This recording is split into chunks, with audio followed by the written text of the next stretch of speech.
July 1, 2018, the final day for submitting college application preferences. Owen's family old house. Rachel sat in front of the computer, staring at the T University provisional admission letter beside her, her eyes filled with confusion. Her friend's bewildered voice echoed in her ears. Rachel, are you really going to give up this spot at T University to Naomi just so you can marry your uncle? She's not even your real sister, and she's already taken so much from you.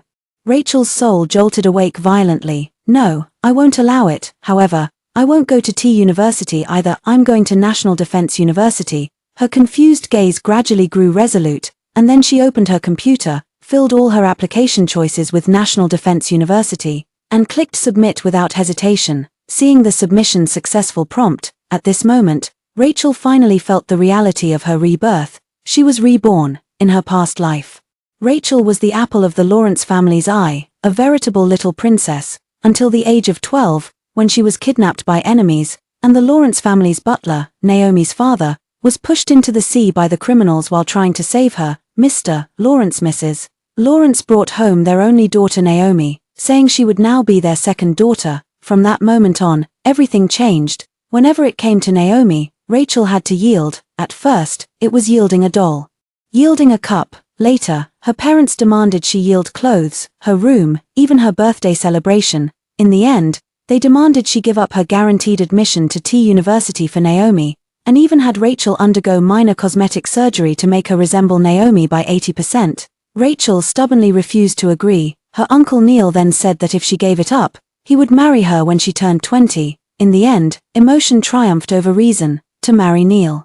Rachel gave up her chance to attend university. Yet after marriage, Neil was constantly away on business trips, and the number of times they met could be counted on Rachel's fingers. Given another chance, she would never marry her brother-in-law Neil again, nor would she ever give up her chance to go to school. Her friend Yuki was stunned by Rachel's sudden move and took a long time to react, genuinely happy for her. That's great, I'm so glad you've come to your senses. I was sad that we'd have to part, but now it's settled, we're both going south, so we'll still be together. She hugged Rachel. Rachel, whose eyes were slightly moist, smiled sincerely and said, In the evening, Yuki left. Right after she left, a black Hongqi car drove into the compound. The driver opened the door, and Neil, dressed in a black suit, stepped out of the car. Tall and well-built, his handsome yet aloof features exuded an icy, untouchable aura of restraint. Rachel's grandfather and Neil's father were comrades in arms, so by seniority, Rachel had to address Neil as uncle. In her past life, living day and night with such a man, the young and impressionable Rachel couldn't help but develop feelings, but her greatest mistake was falling in love, lost in thought. Neil's clear gaze turned toward her. What are you standing there for? Rachel paused. Yuki came to see me today and just left.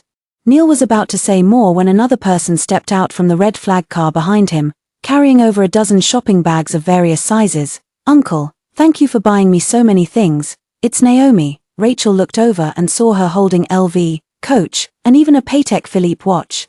The pain felt like a knife stabbing through her heart. Ever since Naomi returned to the Lawrence household, Rachel had been enduring everything silently. Until that time she ran a high fever unnoticed and nearly burned away half her life. It was Neil who couldn't stand it any longer and took her to the Owen residence, showering her with affection. But now, even that special favor was gone. Rachel found it unbearable to look at and turned to walk back into the house. The first thing she did upon returning to her room was to retrieve a candy box she had previously stored away in the cabinet.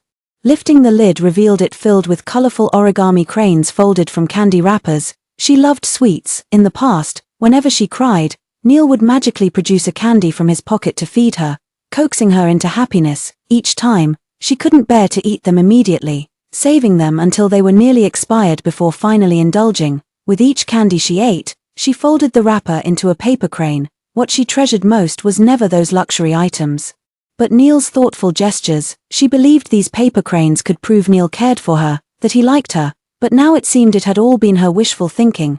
The candy wrapper had long turned yellow. Rachel gently picked up a paper crane, but it crumbled the moment she touched it. The sweet, warm scent from her memories was no longer there. Instead, a faint, lingering bitterness filled the air. Rachel forced a bitter smile. Expired warmth shouldn't be clung to, nor should it be mourned. As she carried the candy box out to throw it away, Neil knocked on her door. He glanced at the candy box in her hand but didn't recognize it as his own gift. Instead, he said, "You're not a child anymore. You're past the age for candy. Cut back on these empty calories." Hearing this, Rachel laughed inexplicably, her chest tight with an indescribable heaviness. Then, right in front of Neil, she tossed the candy box into the trash. "Don't worry, Uncle, it won't happen again." The moment the candy box slipped from her hand, Rachel felt as if she had cast off a shackle from her body, a sense of lightness she had never known before. Neil frowned, sensing something unusual about her today, but in the end, he didn't dwell on it and said calmly, "Get ready. Tonight we're going to Naomi and Lawrence's place for dinner." Upon hearing this, Rachel refused without hesitation. "I'm not going." He knew full well how her parents treated her. He knew full well that returning to that home meant endless verbal abuse, yet Rachel had never possessed the right to refuse. Since they all lived in the same large compound, it was just a short walk away. 10 minutes later, at the Lawrence residence, after the servant brought the last dish to the table, Mr. Lawrence turned to Rachel and said, "Have you thought about giving up your spot at T University to Naomi?" Rachel remained silent. Mr. Lawrence thought she was still unwilling and softened his tone. "Rachel, you need to be sensible and leave the opportunity for your sister." Mrs. Lawrence also chimed in. "Yes, Naomi isn't like you. You have good grades, you can borrow Naomi's identity to take the college entrance exam again next year. It's all the same." Rachel clenched her chopsticks. "Naomi uses my identity, and I use hers. Then will you also announce later that she is your biological daughter, and I'm the adopted one?" As soon as these words were spoken, Mr. Lawrence and Mrs. Lawrence changed their expressions. Mr. Lawrence slammed his chopsticks on the table. "How dare you speak like that?" Naomi immediately stepped forward to hold his arm. "Dad, don't be angry, you have high blood pressure." "Mom, you shouldn't pressure sister anymore either." Mr. Lawrence softened his expression, but still looked displeased at Rachel. "Look at you, do you have half the sense your sister does?" Mrs.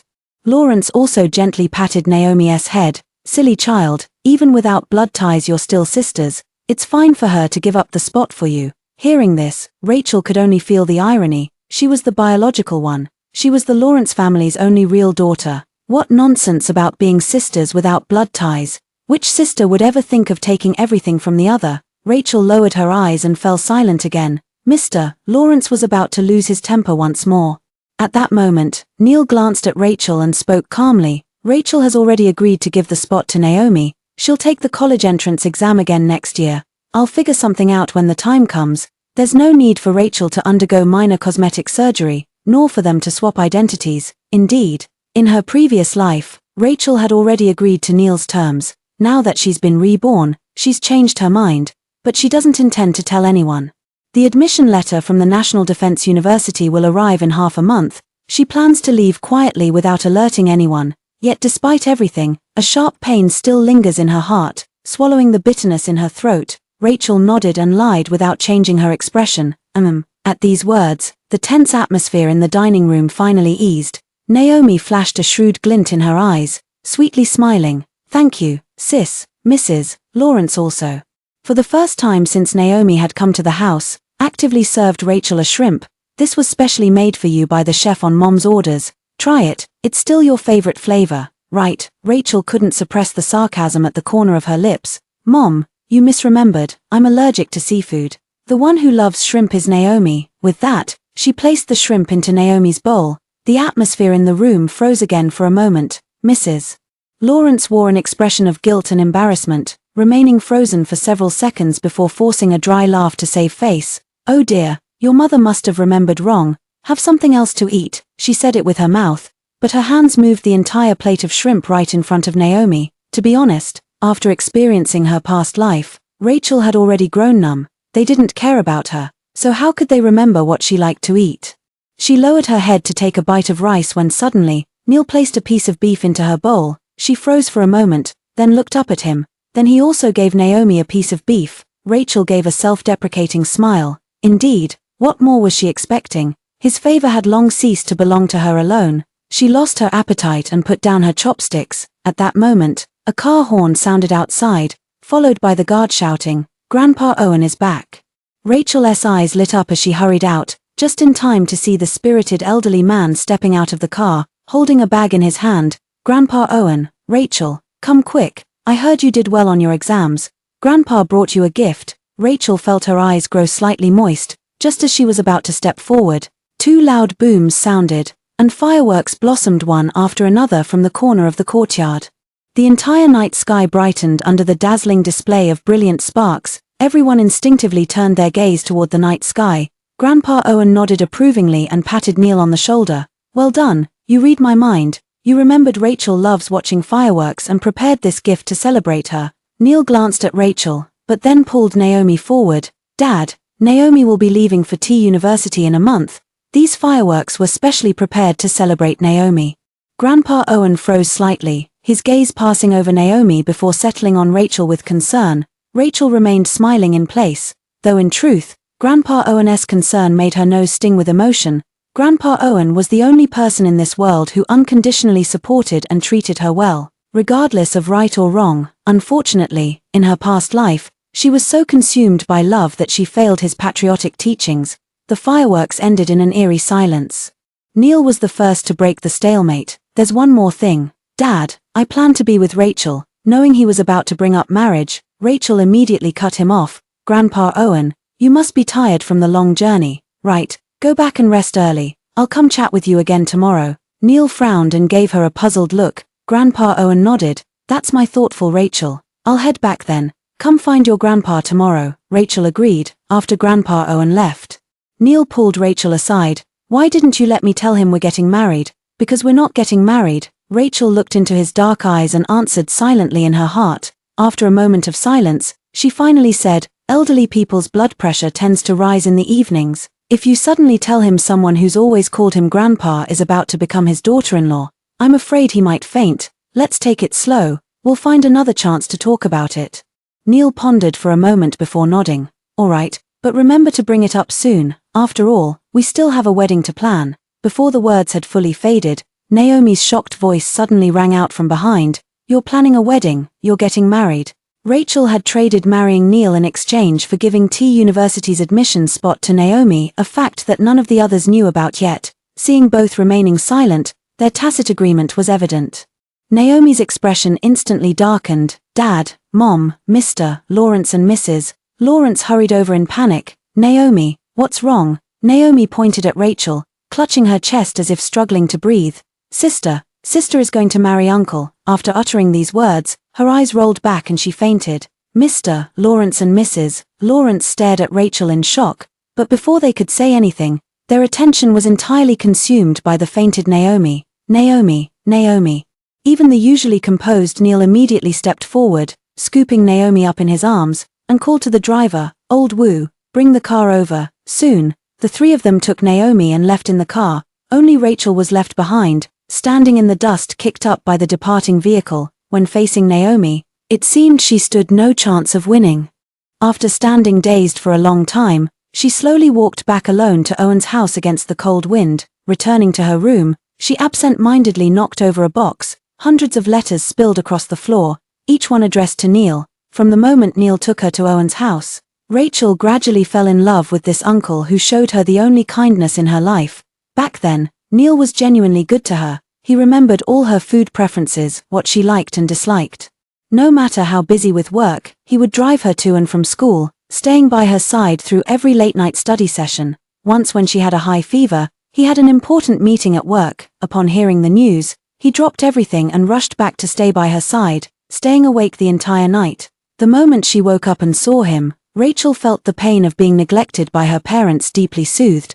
But half a year ago, when she confessed her feelings to Neil, he coldly rebuked her. "Rachel, I'm your uncle. It seems I've been too good to you, which is why you've developed such thoughts." Later, he didn't return to the Owen household for months, and she became the one nobody cherished or loved again, until she was recommended for admission to T University. Neil suddenly offered to marry her on the condition that she give her spot to Naomi. She should have learned in her past life, things forcibly taken were never truly hers to keep.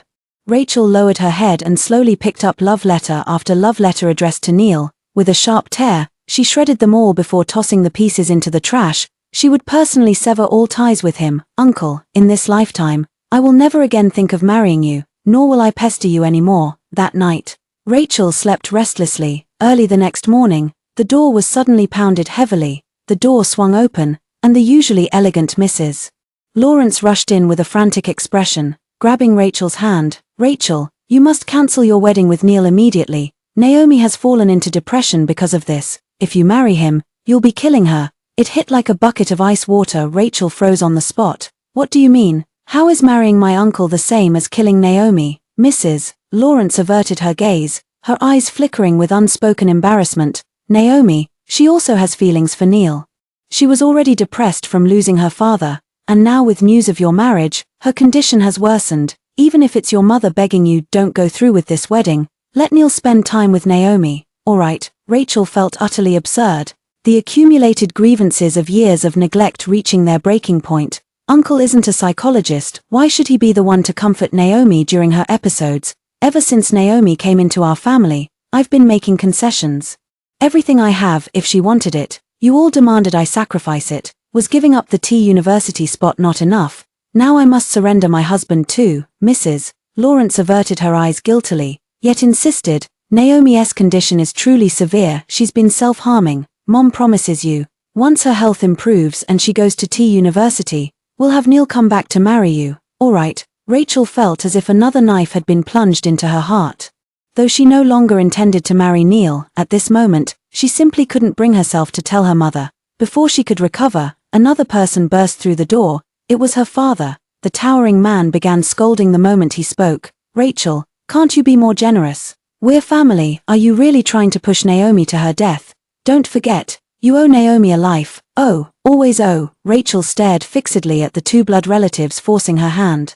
Her fingertips digging painfully into her palms as she spoke each word with deliberate emphasis. Haven't I spent all these years repaying my debt to Uncle's life? What more must I do to settle it? Must I die to be free of it? Before the words had fully faded, Neil suddenly entered through the door. He stepped forward and gripped Rachel's shoulders. Calm down. No one said the marriage is off, just postponed. Naomi is seriously ill this time.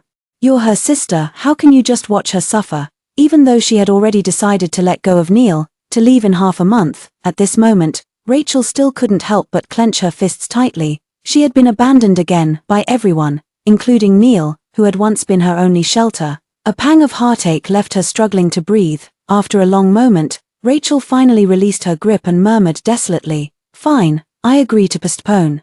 You can't have your cake and eat it too. Just as well, she had no intention of giving up her spot at University. Nor did she plan to marry Neil. Naomi wants Neil, then take him. The three of them hastily departed upon hearing her reply. Rachel watched their retreating figures for a long moment before walking to the mirror. Picking up a pair of scissors, she personally cut off the waist-length hair she had grown for years. Then she went to find Grandpa Owen to take her for training. The National Defense University required not only knowledge but also a robust physique. Training also allowed her to temporarily forget the sadness brought by her parents and Neil. 3 days later, Rachel was running around the courtyard with sandbags tied to her legs when Neil suddenly returned. He glanced at her and walked over in surprise. Why did you cut your hair? Rachel stopped, casually wiping the sweat from her forehead as she evaded. It's hot this way, it's cooler. That makes sense. But Neil still inexplicably felt something was off. He couldn't shake the feeling that Rachel had changed a lot lately. She wasn't clinging to him as before, and when he mentioned postponing the wedding, she didn't even make a fuss. He frowned, ultimately deciding he was overthinking it. You haven't visited Naomi all these days, don't you care about her at all? Hearing this, Rachel couldn't help but slightly curl her lips. Haven't you and my parents been keeping her company these days?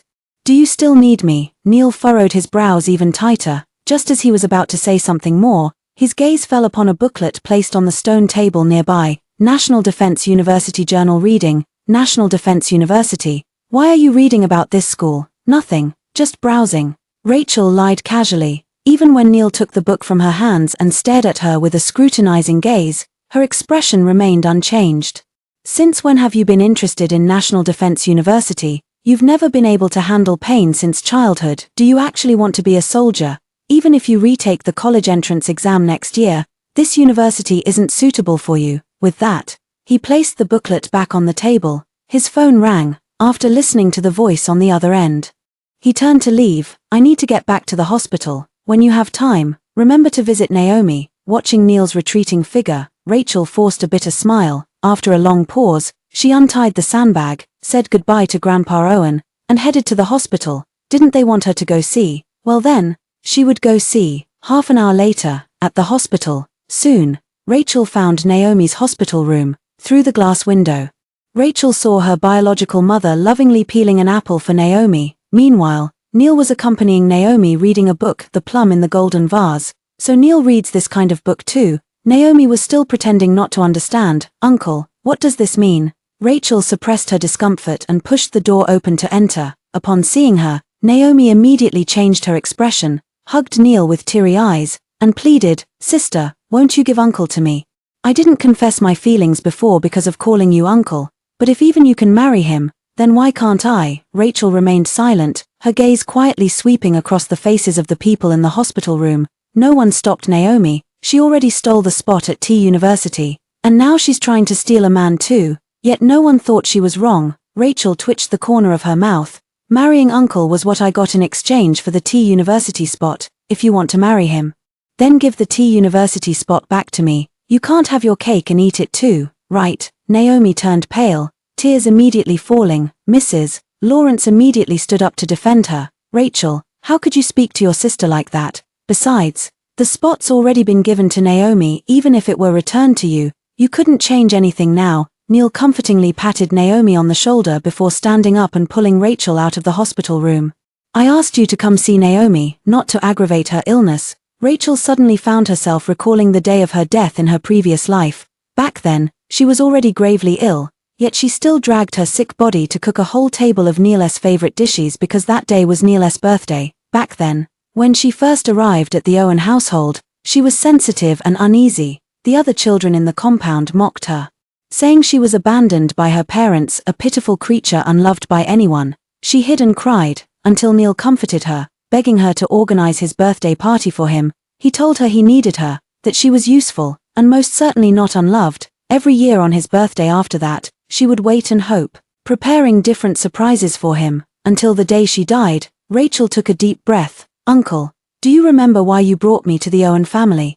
Do you remember what you said that day? Neil froze. Before she could finish speaking, a loud bang erupted from the hospital room. Rachel turned her head and saw Naomi smashing her head against the wall like a madwoman.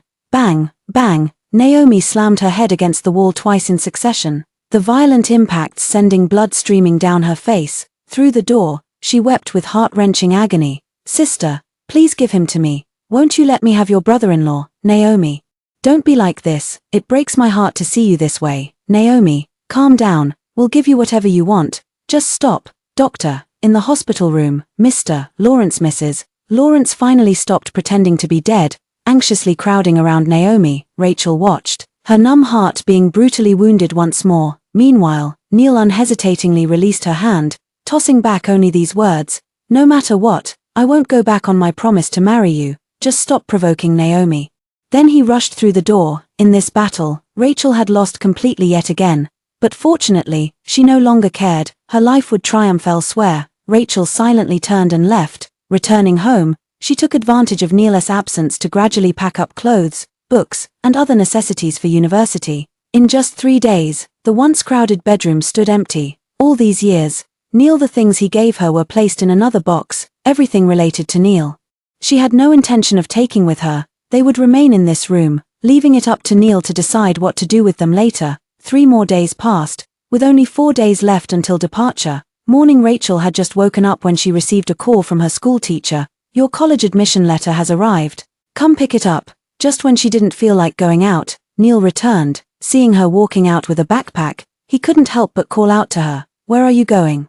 Let me drive you. Neil hadn't offered to take her anywhere in a long time. Rachel clutched her bag strapped tightly, afraid he'd discover she was going to retrieve her National Defense University admission letter. No need, Uncle, I'm just heading to school. Neil left no room for refusal. It's on my way. Come on. Get in the car. Rachel had no choice but to get in. During the ride, Neil broke the silence first. What are you going to school for, while we're at it? When will Naomi's admission letter arrive? Can't you wait any longer? Rachel twisted her lips. It was decided the moment I arrived. Things set in stone won't change. Neil gave her a strange look, sensing there was more to her words.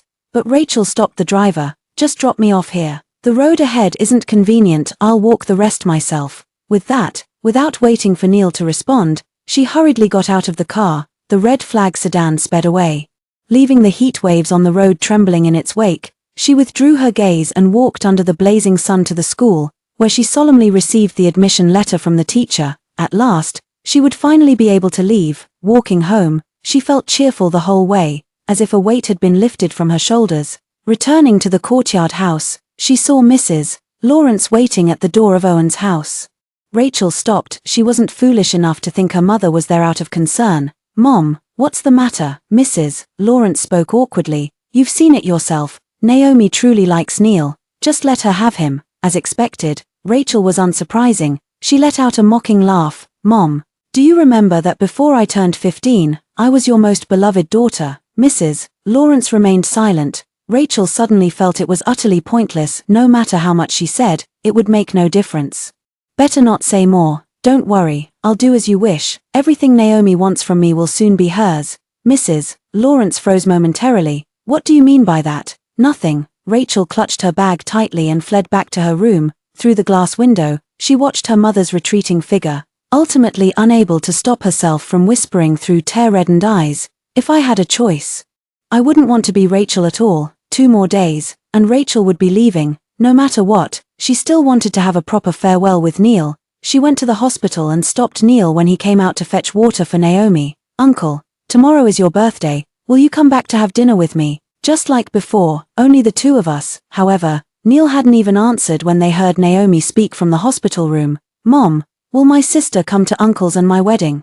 Rachel paused for a moment, laughing at herself inwardly. There was actually no need to yield voluntarily. Whenever Naomi wanted something, her parents would give it to her. "Congratulations, Uncle." Her calmness suddenly filled Neil with an intense unease. He opened his mouth, about to speak. Just then, Naomi hurried out from the hospital bed, shielding Neil as she pleaded pitifully. "Sister, it's my fault. Don't blame Uncle. I just wanted to experience what it feels like to be married. Can you come to our wedding? Consider it my birthday gift. Don't worry, once I've tasted the sweetness of marriage, I'll stop pestering Uncle forever. I'll give you both my blessings." Rachel didn't speak, just looked at her quietly, meeting her cool gaze. Neil frowned more deeply. "It's just a marriage in name only. Like children playing house. Can a wedding be in name only? This is simply an absurd farce. But at least she's leaving the morning after tomorrow, so she won't have to join in their foolishness." Rachel nodded and casually lied. "All right, I'll attend." Neil let out a relieved sigh. "I'm glad you understand. As for tomorrow night, I'll be back," Rachel acknowledged with a sound before turning to leave. Perhaps because she was about to report to the National Defense University, Rachel slept soundly that night. Countdown, 1 day remaining. At 7 a.m., Rachel woke up according to her usual biological clock. She carefully placed the notice into her bundle, then sat at the desk, pulled out a sheet of letter paper, and began writing her farewell. After hiding everything away, she asked the housekeeper to buy some groceries. At 6 p.m., Rachel prepared several dishes Neil liked and waited by the table. At 7 p.m., Neil returned. Rachel reheated the dishes. "Uncle, have a seat." Neil frowned. "Since we're getting married, let's drop the uncle from now on." Neil, in her past life after marrying Neil, she had indeed called him that, but only a few times before Neil never returned to the Owen family home again. Rachel fell silent for a moment, lowering her head to avert her gaze. "Let's wait until after we're married. It would feel unnatural for me to change how I address you so suddenly." Neil nodded and added, "I've thought it over. The house is still too far from T University. I'll buy an apartment near your school when you retake the T University entrance exams next year. It'll be more convenient for your commute and give you private space." Rachel slowly swallowed her rice. "For me, or for Naomi?" Mid-sentence, a firework suddenly bloomed in the pitch-black, silent night sky outside. Boom, boom, boom. Neil didn't hear her words, turning to look outside as pink fireworks instantly filled the night sky, leaving him momentarily stunned. Who prepared this? Rachel walked outside and waited until the fireworks ended before speaking softly. "I did." Neil felt she'd been acting strange all day, though perhaps it hadn't just started today. Why set off fireworks all of a sudden? On her 18th birthday, Neil gave Rachel a fireworks display that stunned the entire city. At that time, she thought she was the exception, the only one, the most special existence. But more than 10 days ago, Neil prepared an even grander fireworks display for Naomi, so she decided to return this fireworks display to Neil. Rachel turned to look at Neil, smiling faintly. "To celebrate today, and, last time, the fireworks you set off were for Naomi. I want to see one that belongs to me. This was the last fireworks show she watched in City J, and also the last one she watched with him. Rachel sat back at the table. All right, let's eat. The food will get cold soon. Neil felt more and more that something was off, but when it came to specifics, he couldn't quite put his finger on it. He wanted to say something more, but just then, his secretary hurried in and whispered in his ear, "Mr. Neil, the hospital called. They said Miss Naomi's condition is very unstable and they need you to come immediately." Neil paled slightly and stood up to leave. Rachel glanced at the barely touched meal and instinctively called out, "Uncle, at least finish your food first. The doctors will take care of her. After all, this would be our last meal together." Neil paused, an inner voice screaming relentlessly, "Stay, don't go, otherwise. It feels like something will inevitably be lost." The secretary added, "I heard Miss Naomi was in so much pain she was rolling on the ground." Neil hesitated no longer, tossing out the words, "You eat first, I'll come back to eat later," and strode away. In the vast night, Neil's figure stood tall and imposing. Once, Rachel thought that would be her eternal safe harbor. Only after rebirth did she realize that she alone could be her own harbor. She watched him leave until he disappeared from sight. Sighed, and lost her appetite despite the table full of dishes. She returned to her room and took out the luggage she had already packed. In the end, it still turned out like this. They couldn't even finish a proper farewell meal. Oh well, perhaps this is just fate. Rachel took a deep breath, walked into the courtyard, and lit 2 sparklers. It was given as a free gift when buying fireworks. She stuck the sparkler into a crevice between stones, then closed her eyes and clasped her hands together. "I wish for Neil to be safe and healthy, happy and carefree, free from illness and misfortune. As for myself, I vow to devote my life to the nation, to serve my country, and for our motherland to prosper, and may we never meet again." As she finished speaking, the sparkler burned out. Grandpa Owen happened to return just then. "Rachel, setting off fireworks. Why are you alone? Where's Neil?" Rachel smiled faintly. "Naomi is sick. Uncle went to the hospital to see her," mentioning Naomi. Grandpa Owen frowned. "Rachel, don't blame yourself for what happened back then. You were the victim, no one wanted that to happen. As for your so-called parents, I think they've gone a bit mad. Let me have a proper talk with them." Rachel shook her head. "No need, Grandpa Owen, because I'm about to leave. I got accepted into the National Defense University. My flight leaves at 8 tomorrow morning." Grandpa Owen looked surprised. "Didn't you dream of going to T University?" That spot at T University. Perhaps only Grandpa Owen still remembered her dream. Everyone else didn't care and just wanted her to give it up. Rachel smiled. "I fooled everyone. I didn't give up the spot. Nor did I tell anyone I was leaving. I only told you, I might not be able to visit you often in the future. Please take care of yourself." Grandpa Owen sighed deeply and patted her shoulder meaningfully. "Good child, go, pursue your dreams, contributing to the nation's strength, no matter where you are. I'll always be proud of you." Rachel nodded solemnly. She returned to her room, picked up her luggage, and prepared to leave. Before leaving, she took one last look at the room where she had lived for 2 lifetimes, her gaze finally settling on a photograph pressed beneath the glass of the desk. The photo showed her at 17 and Neil at 22. It was also the only photo they had taken together. "Since I'm leaving anyway, there's no point keeping this photo to cause resentment." She pulled out the group photo, tore it cleanly in half, and left only Neil's portion on the desk, right beside the farewell letter. Then, she turned and walked away. She kept walking into the distance, never looking back. Meanwhile, Neil hurried to the hospital. The hospital room was in complete chaos. Naomi writhing in pain on the floor, with doctors and nurses unable to approach. Meanwhile, Mr. Lawrence and Mrs. Lawrence were heartbroken but utterly helpless. When they saw Neil arrive, it was like grasping at a lifeline. "Neil, hurry and think of a way to calm her down." But before Neil could do anything, Naomi saw him and threw herself into his arms. "Uncle, don't leave me, don't leave me. Why couldn't I see you the moment I opened my eyes?" Neil could only gently reassure her. "All right, I won't leave. Please don't do anything foolish." Naomi gradually calmed down. The doctor stepped forward to examine her, his brows furrowing repeatedly before finally saying, "Just get some rest and you'll be fine." Then he turned and walked out. Neil found it strange and waited until Naomi fell asleep before going to see that doctor. After questioning for a long time, the doctor finally said, "Mr. Neil, to be honest, this girl's condition doesn't resemble depression. It seems more like she's faking it." Neil was stunned. "Faking it?" The doctor nodded. "But she's making such a scene that I can't be certain." Neil had planted a seed of doubt in his heart. recalling this period. It seemed that whenever he was around, Naomi never had an episode, yet shortly after he left, she would invariably feel unwell. Could it be?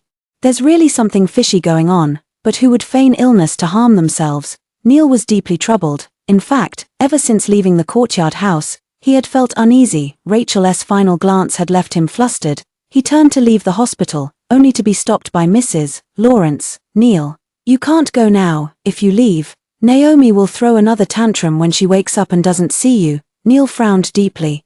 But I've already taken many days off from the district and can't keep accompanying Naomi. Mrs. Lawrence hesitated. How about, you take Naomi back to your place first. After the sham wedding is over and she's satisfied, we'll take her back. Neil frowned even more deeply, but remembering how Naomi looked during her episodes, he remained silent for a long time before saying, let me go back and ask Rachel first. After all, Naomi had hurt her.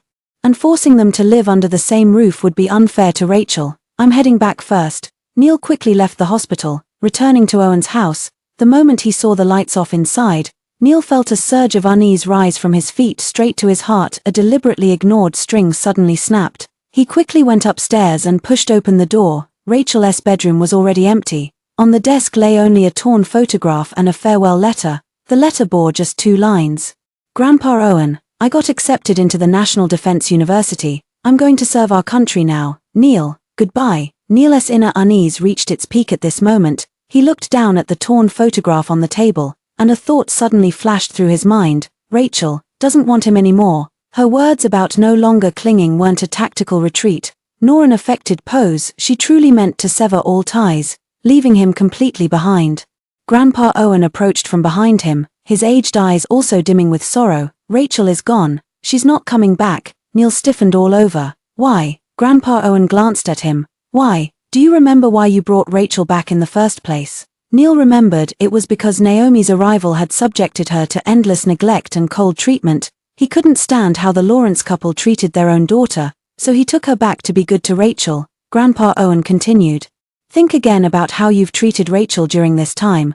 Those Neil had never noticed now surfaced in his mind. At some point, every glance Rachel gave him had felt like a farewell. Suddenly, regret washed over him. If only he had stayed, would everything have been different? Neil swayed slightly but steadied himself against the desk as he took the torn photograph. That was 22-year-old Neil.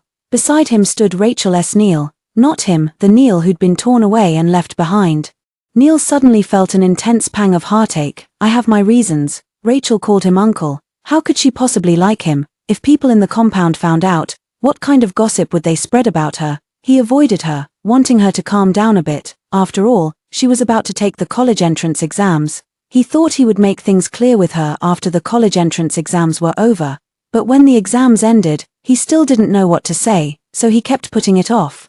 Until that day, Mr. Lawrence and Mrs. Lawrence came to him, saying Rachel had been recommended for admission to T University and hoping he could persuade Rachel to give this spot to Naomi. Neil refused immediately. That's impossible. T University is Rachel's dream. Not just her. I wouldn't agree either. Mr. Lawrence and Mrs. Lawrence said, as long as Rachel gives up this spot, our debt to Naomi will be settled. Once Naomi goes to T University, we won't interfere with her anymore. Neil paused. Then will you treat Rachel well in the future? Mr. Lawrence and Mrs. Lawrence exchanged a glance. Of course. Rachel is our biological daughter. How could we not treat her well? Neil knew that the deepest scar in Rachel's heart was her parents' neglect. If we could just send Naomi away, wouldn't everything go back to normal? He took the initiative to approach Rachel, hoping she would give up her spot for Naomi. Unsurprisingly, Rachel refused. How could you even ask me to do this? You know very well, Naomi has already taken so many opportunities from me, other things I couldn't choose, but this chance to study was something I fought for myself. I won't give it up. Neil didn't understand what was happening. He had meant to tell her that if she gave it up, Mr. Lawrence and Mrs. Lawrence would treat her better. The words that came out were, if you step aside, I'll marry you. Don't you like me? The moment he said it, he regretted it. Then he saw Rachel's face fill with disbelief and hurt. When Neil tried to take it back, Rachel said, fine, I'll step aside. Then he thought, after Naomi left, Rachel would understand. Besides, she could still take the college entrance exam next year and continue her education. Thinking this way, he didn't explain further. Everything that happened later was because of this reason. He bought things for Naomi, hoping that after going to T University, he could reduce contact with Mr. Lawrence and Mrs. Lawrence. Yet in the end, how did it come to this? Rachel left, or rather gave up T University, and went to the National Defense University. Since she didn't want to, why didn't she tell me? Neil sat down on the chair in a daze. Grandpa Owen sighed and turned to leave. After who knows how long, Mrs.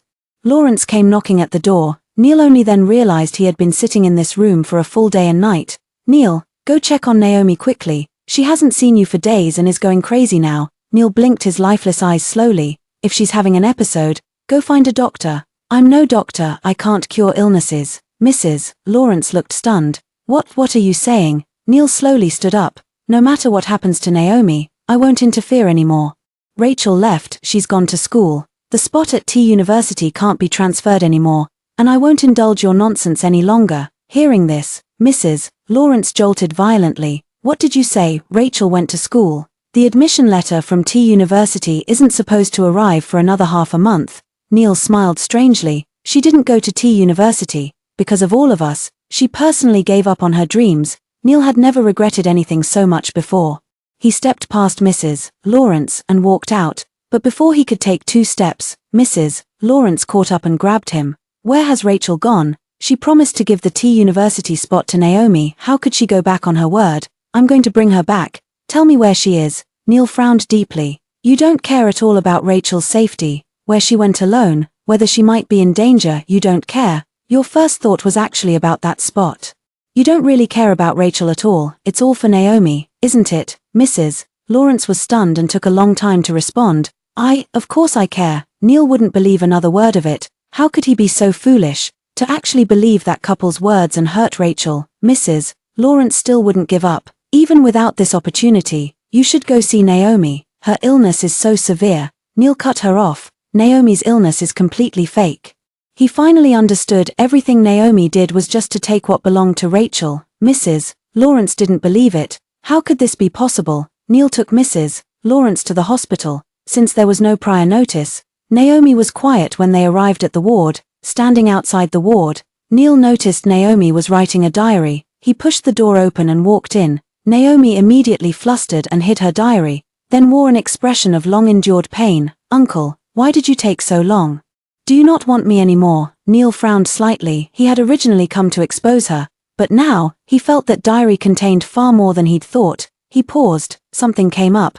The doctor said your condition is quite serious and wants to take you for further tests. Span. Naomi froze. A flicker of panic flashing through her eyes. Neil didn't miss it and immediately moved to fetch a doctor. Naomi grabbed his arm urgently. No, I don't want a doctor. I'm scared of them.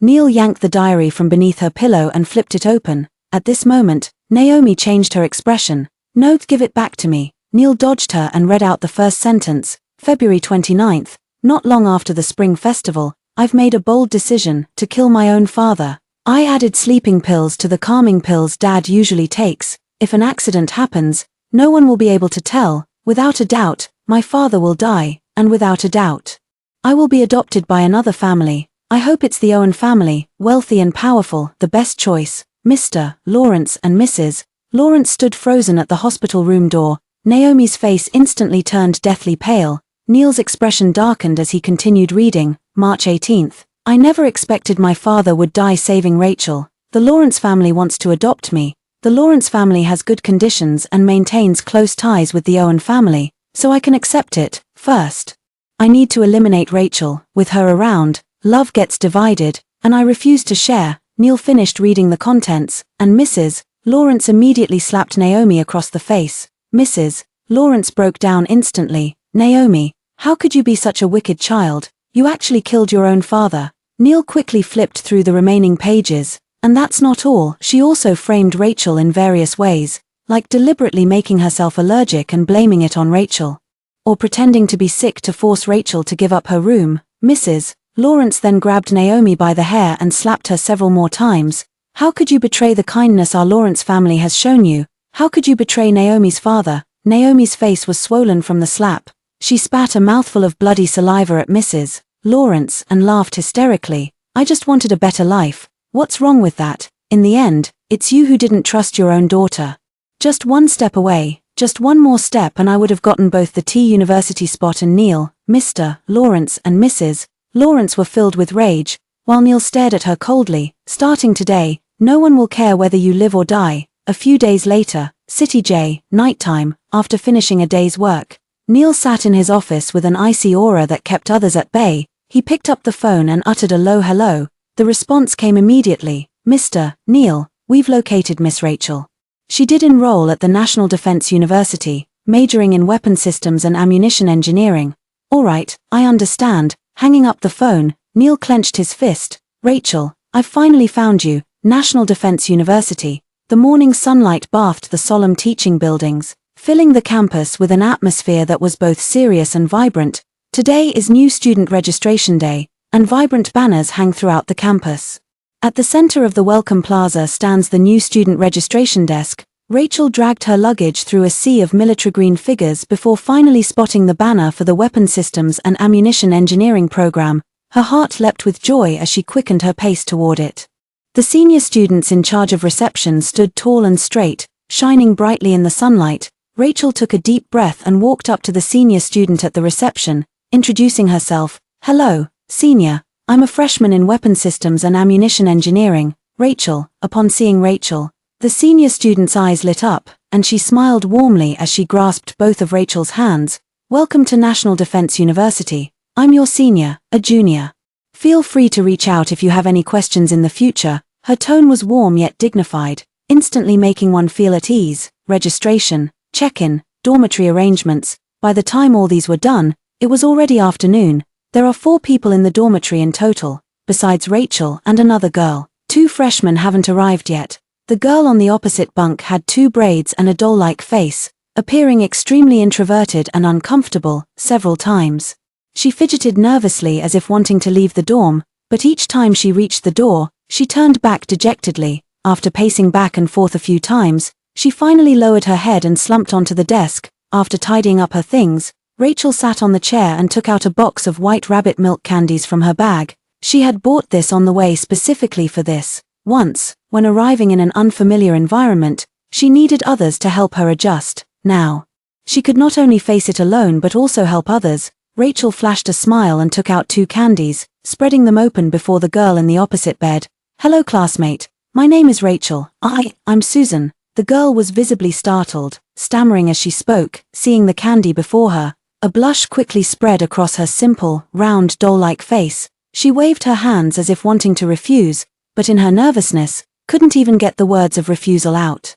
Rachel gently held her hand and placed 2 candies in her palm. Susan, I want to go buy some things. Could you come with me? I just arrived here and feel a bit uneasy going alone. Oh, of course I can. Susan sprang to her feet, then seemed to think herself too hasty as she took a small step back. Let's go then. Rachel wore a faint smile throughout as she took Susan's hand, who didn't pull away. The 2 inquired around while searching for the friendship store. After many detours, they gradually became more familiar with each other. Rachel, your hair is so short now. I can't bear to cut mine. Her voice was soft, but she no longer avoided Rachel's gaze. Rachel responded by casually ruffling her own hair a couple times, the fine strands immediately falling back into place. With a laugh, she said, "Summer's too hot. I just chopped it off on a whim." Susan showed a hint of envy in her eyes. She lowered her gaze and said despondently, My mother says that since our bodies, hair, and skin are gifts from our parents, she won't let me cut it." Hearing this, Rachel frowned. As far as she knew, the school had grooming regulations. Female students were generally required to keep their hair at ear length, though they could tie it into a ponytail, provided it didn't interfere with wearing a helmet. With Susan's thick, long braid like that, "I'm afraid it won't do." She was about to speak when she heard Susan say again, "I'm useless too. I've already sneaked out to go to school, yet I'm still afraid of my mother's words and don't dare to cut my hair." "You sneaked out too?" Susan came to her senses and widened her eyes in disbelief. "You too?" Her voice involuntarily rose before she quickly lowered it again. "You also have a stepfather who wants to sell you. They won't come after you again, will they?" Hearing Susan's words, Rachel's heart skipped a beat, and she unconsciously tightened her grip on her hand. She shook her head with a smile and spoke in a comforting tone. No one can come to take us away. Look at the sentry post at the gate, they can't get in." Hearing this, Susan let out a long sigh of relief. "That's good. If we were really caught and taken back, Mr. Stephen's teachings would have been wasted on me. Who is Mr. Cowshed? Rachel asked curiously. At the mention of Mr. Cowshed, Susan became animated, as if a floodgate had opened, speaking with uncontainable enthusiasm. Mr. Cowshed is the gentleman who lives in the cowshed. He's refined and wears glasses. There's so much he knows: astronomy, geography, math, English. They say he even studied abroad when he was young. I met him when I was herding cattle as a child. He said that in ancient times there was the scholar, and now there was the ox-shed gentleman. He said we were fated, and he taught me to read, write, and do arithmetic, both our own and foreign things. He taught me everything. As she spoke these words, her eyes sparkled, as if lost in some beautiful memory, but soon, a trace of sorrow crept into her voice. Later, the gentleman passed away. He always said he wanted to return home, but he died before he could make it back. Her sorrow didn't linger long, soon giving way to renewed cheerfulness. I just read the books he left behind, hidden in the stone trough behind the cowshed. The more I read, the more I wanted to see what lay beyond the mountains. The teacher once said that a person's most precious possession is life, and it's given to us only once. One's life should be spent in such a way that when looking back, there are no regrets over wasted years spent in idleness, nor shame for a petty existence lived without dignity. I've thought long and hard. When registering my household, the teacher helped me change my name to Susan. Like the green of fresh grass, I want to be like weeds that no fire can burn out. Springing back to life with the breeze, I can't be sold off to a manned marriage, childbirth, none of that will do. I refuse to spend my life confined to those 3 feet around the stove, being someone's wife or someone's mother. I love reading about planes and cannons in books. I want to study them. The teacher said if he can't make it home, I should run beyond these mountains and see it for him. Rachel, I ran away. Rachel never expected that the usually introverted Susan could say so much at once. Her face was flushed, her chest heaving, but her eyes shone brilliantly. She took Rachel's hand and said gratefully, "Thank you, Rachel. Besides Mr. Cowshed, no one has ever been willing to listen to me talk this much." After this incident, Rachel and Susan became thoroughly acquainted, when the two returned to the dormitory hand in hand, carrying a thermos. They happened to meet a girl on the stairs who was struggling with 2 heavy suitcases, panting heavily. She had a standard bob haircut, wore glasses, and looked refined and scholarly. Rachel immediately wanted to step forward and help upon seeing this, but was Susan stopped. "I'll do it." She handed the thermos to Rachel and strode toward the girl, under the astonished gazes of both. She effortlessly hoisted 1 suitcase in each hand onto her shoulders. The previously stone-like heavy burden now felt like 2 lumps of cotton, lightly pressing on Susan's frail and slender shoulders. She even had enough strength to turn back and speak to the girl whose glasses had slipped to the tip of her nose. "Let's go. Classmate, which floor do you live on?" Seventh floor, Rachel. "We both live on the 7th floor." With that, she hoisted the box and bounded up the stairs with thunderous footsteps, swift as the wind. Rachel never expected that the timid, baby-faced girl would turn out to be a powerhouse. Carrying 2 thermos flasks, she said to the girl frozen on the stairs, "Come on, let's head up too." The girl snapped out of her daze and hurriedly introduced herself. "Hi, I'm Wanda, a freshman in ammunition engineering. Your friend is seriously amazing." Rachel felt honored and nodded in agreement. "She's exceptionally talented. Her name is Susan. I'm also a student of ammunition engineering. My name is Rachel." When they reached the 7th floor, the 3 realized they were actually roommates, and the 4th roommate has arrived. She had neat short hair, handsome features, and an aloof demeanor, speaking in a concise and straightforward manner. "Valerie." With that, she took her seat and said nothing more. The 3 exchanged glances and took turns introducing themselves. Valerie merely responded with a faint hum, appearing rather unenthusiastic. Wanda adjusted her glasses. "Classmate Valerie, you're not from the ammunition engineering program, are you?" Rachel looked at her and asked in confusion, "How did you know?" "I glanced at it when signing in." Susan widened her eyes into perfect circles and gave her a thumbs up. Photographic memory. Impressive. Meanwhile, Valerie never even lifted her eyelids the entire time, still just responding with a faint All 4 roommates had gathered in the dorm. Though they came from different places and had distinct personalities, they managed to get along quite well. Yet those 2 boxes that Susan had effortlessly carried in turned out to be completely filled with books. One could only imagine how heavy they must have been. Even the aloof Valerie, who usually couldn't be bothered to speak, couldn't help but glance at Susan a few more times after seeing Wanda open the boxes. After all, she had also witnessed Susan rushing into the room carrying a box. Rachel's mouth twitched involuntarily as she pointed at the box on the floor and asked Wanda, "How did you bring so many books to school?" Wanda randomly pulled out a copy of The Making of Nuclear Weapons from the box, cradling it like a treasure, kissing it repeatedly. "This is my soul food." Rachel turned to look at Susan again. "How did you just pick up and run with such a heavy box?" Susan stripped off her outer shirt, revealing the formidable muscles and solid arms that her tank top couldn't conceal. "Since childhood, I've worked the fields and herded cattle. When the ox wouldn't obey, I'd carry it and run." Wanda's glasses slid down to the tip of her nose as she gasped, "That ox had quite the nerve daring to disobey you." The silent Valerie suddenly sprang to her feet. "If you're so formidable, why don't you enlist and fight on the front lines?" A sudden, nonsensical accusation left all three frozen in place. Susan even more flustered as she shuffled closer to Rachel, unsure how to respond. Rachel was in no hurry to speak. Her gaze swept over Valerie's clenched fists, veins bulging, muscle contours sharply defined, knuckles layered with thick calluses. These were the marks of years of relentless training, but her palms were smooth, untouched by gunfire. Rachel had already made up her mind. Though phrased as a question, it was a statement. "You originally wanted to enlist for the front lines, not attend university." Valerie pressed her lips together, tacitly acknowledging the truth. "TSK, Wanda adjusted her glasses. "Don't tell me your family altered your application and forced you here. After all, studying at the National University is far safer than soldiering on the front lines." Valerie flashed a glance, frowning as she asked, "What, you too?" Wanda waved her hands repeatedly. "No, I'm not. When I said I wanted to study the giant mushroom and blow up Little Persimmon Island, my grandparents were so thrilled they almost bought tickets on the spot to move the whole family with me." Hearing this, Valerie lowered her head slightly, her mood somber. "I was supposed to join the military, but instead I was sent to school." Hearing this, Wanda quickly offered comfort. "Don't be so downcast. Think about it. How many enemies can you take down barehanded? Firepower saturation is the ultimate way. When our country's missiles can reach any corner of the world, the whole world will have to listen to our voice, and our soldiers won't have to face enemy artillery fire with their own bodies anymore," Rachel added. Susan nodded repeatedly beside her. "Mr. Nyopeng once said that the future world will be an information-driven one, and wars between major powers will no longer be confined to human resistance. That's why a nation must possess cutting-edge superweapons." Rachel felt a tremor in her heart, having been reborn.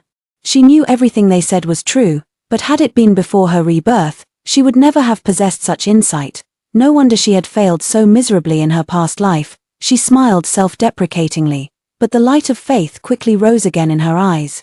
Nikolai Ostrovsky wrote in asterisk how the steel was tempered asterisk, "Man's dearest possession is life, and it is given to him but once, but since heaven had given her a second life, she would forge herself into steel anew, this time.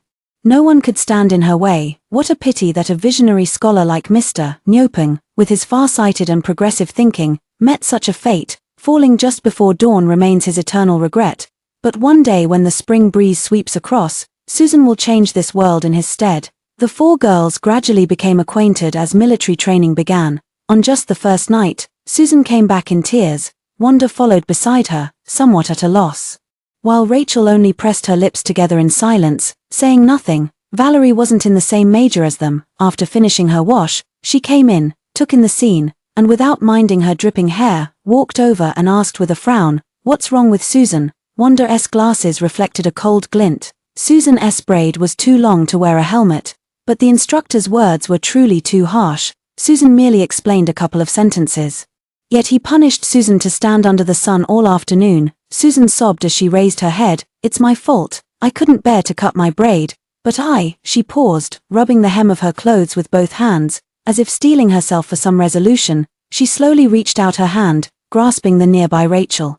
Struggling to keep her voice steady, "Rachel, could you cut my hair for me?" A moment later, Rachel clutched that thick, glossy black hair, scissors in hand, and asked softly, "Susan, are you ready?" Susan wanted to answer, but the moment she opened her mouth, tears once again fell uncontrollably. She could only nod vigorously, covering her mouth to stifle her sobs. Rachel pursed her lips and said solemnly, "Susan, don't worry, I'll give you a nice, cool haircut, even if your mother finds out.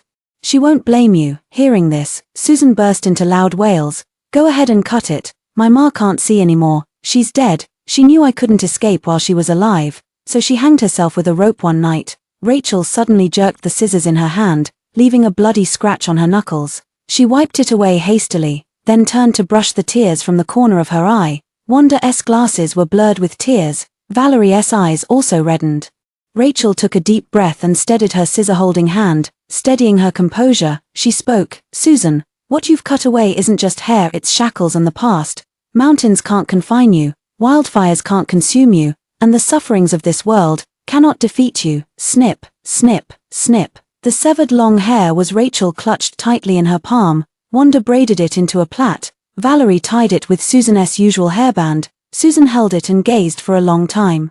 She sniffled, forced a smile, and asked everyone, "Does it look nice?" The three answered in unison, "It does. National Defense University, Women's Dormitory 702. Rachel, wrapped in a blanket and drowsy, suddenly shuddered as if experiencing weightlessness, like being pushed off a cliff. Her eyes snapped open instantly, all sleepiness gone. Cold sweat trickled down her back. She clutched the blanket and sat up quietly, leaning against the wall behind her.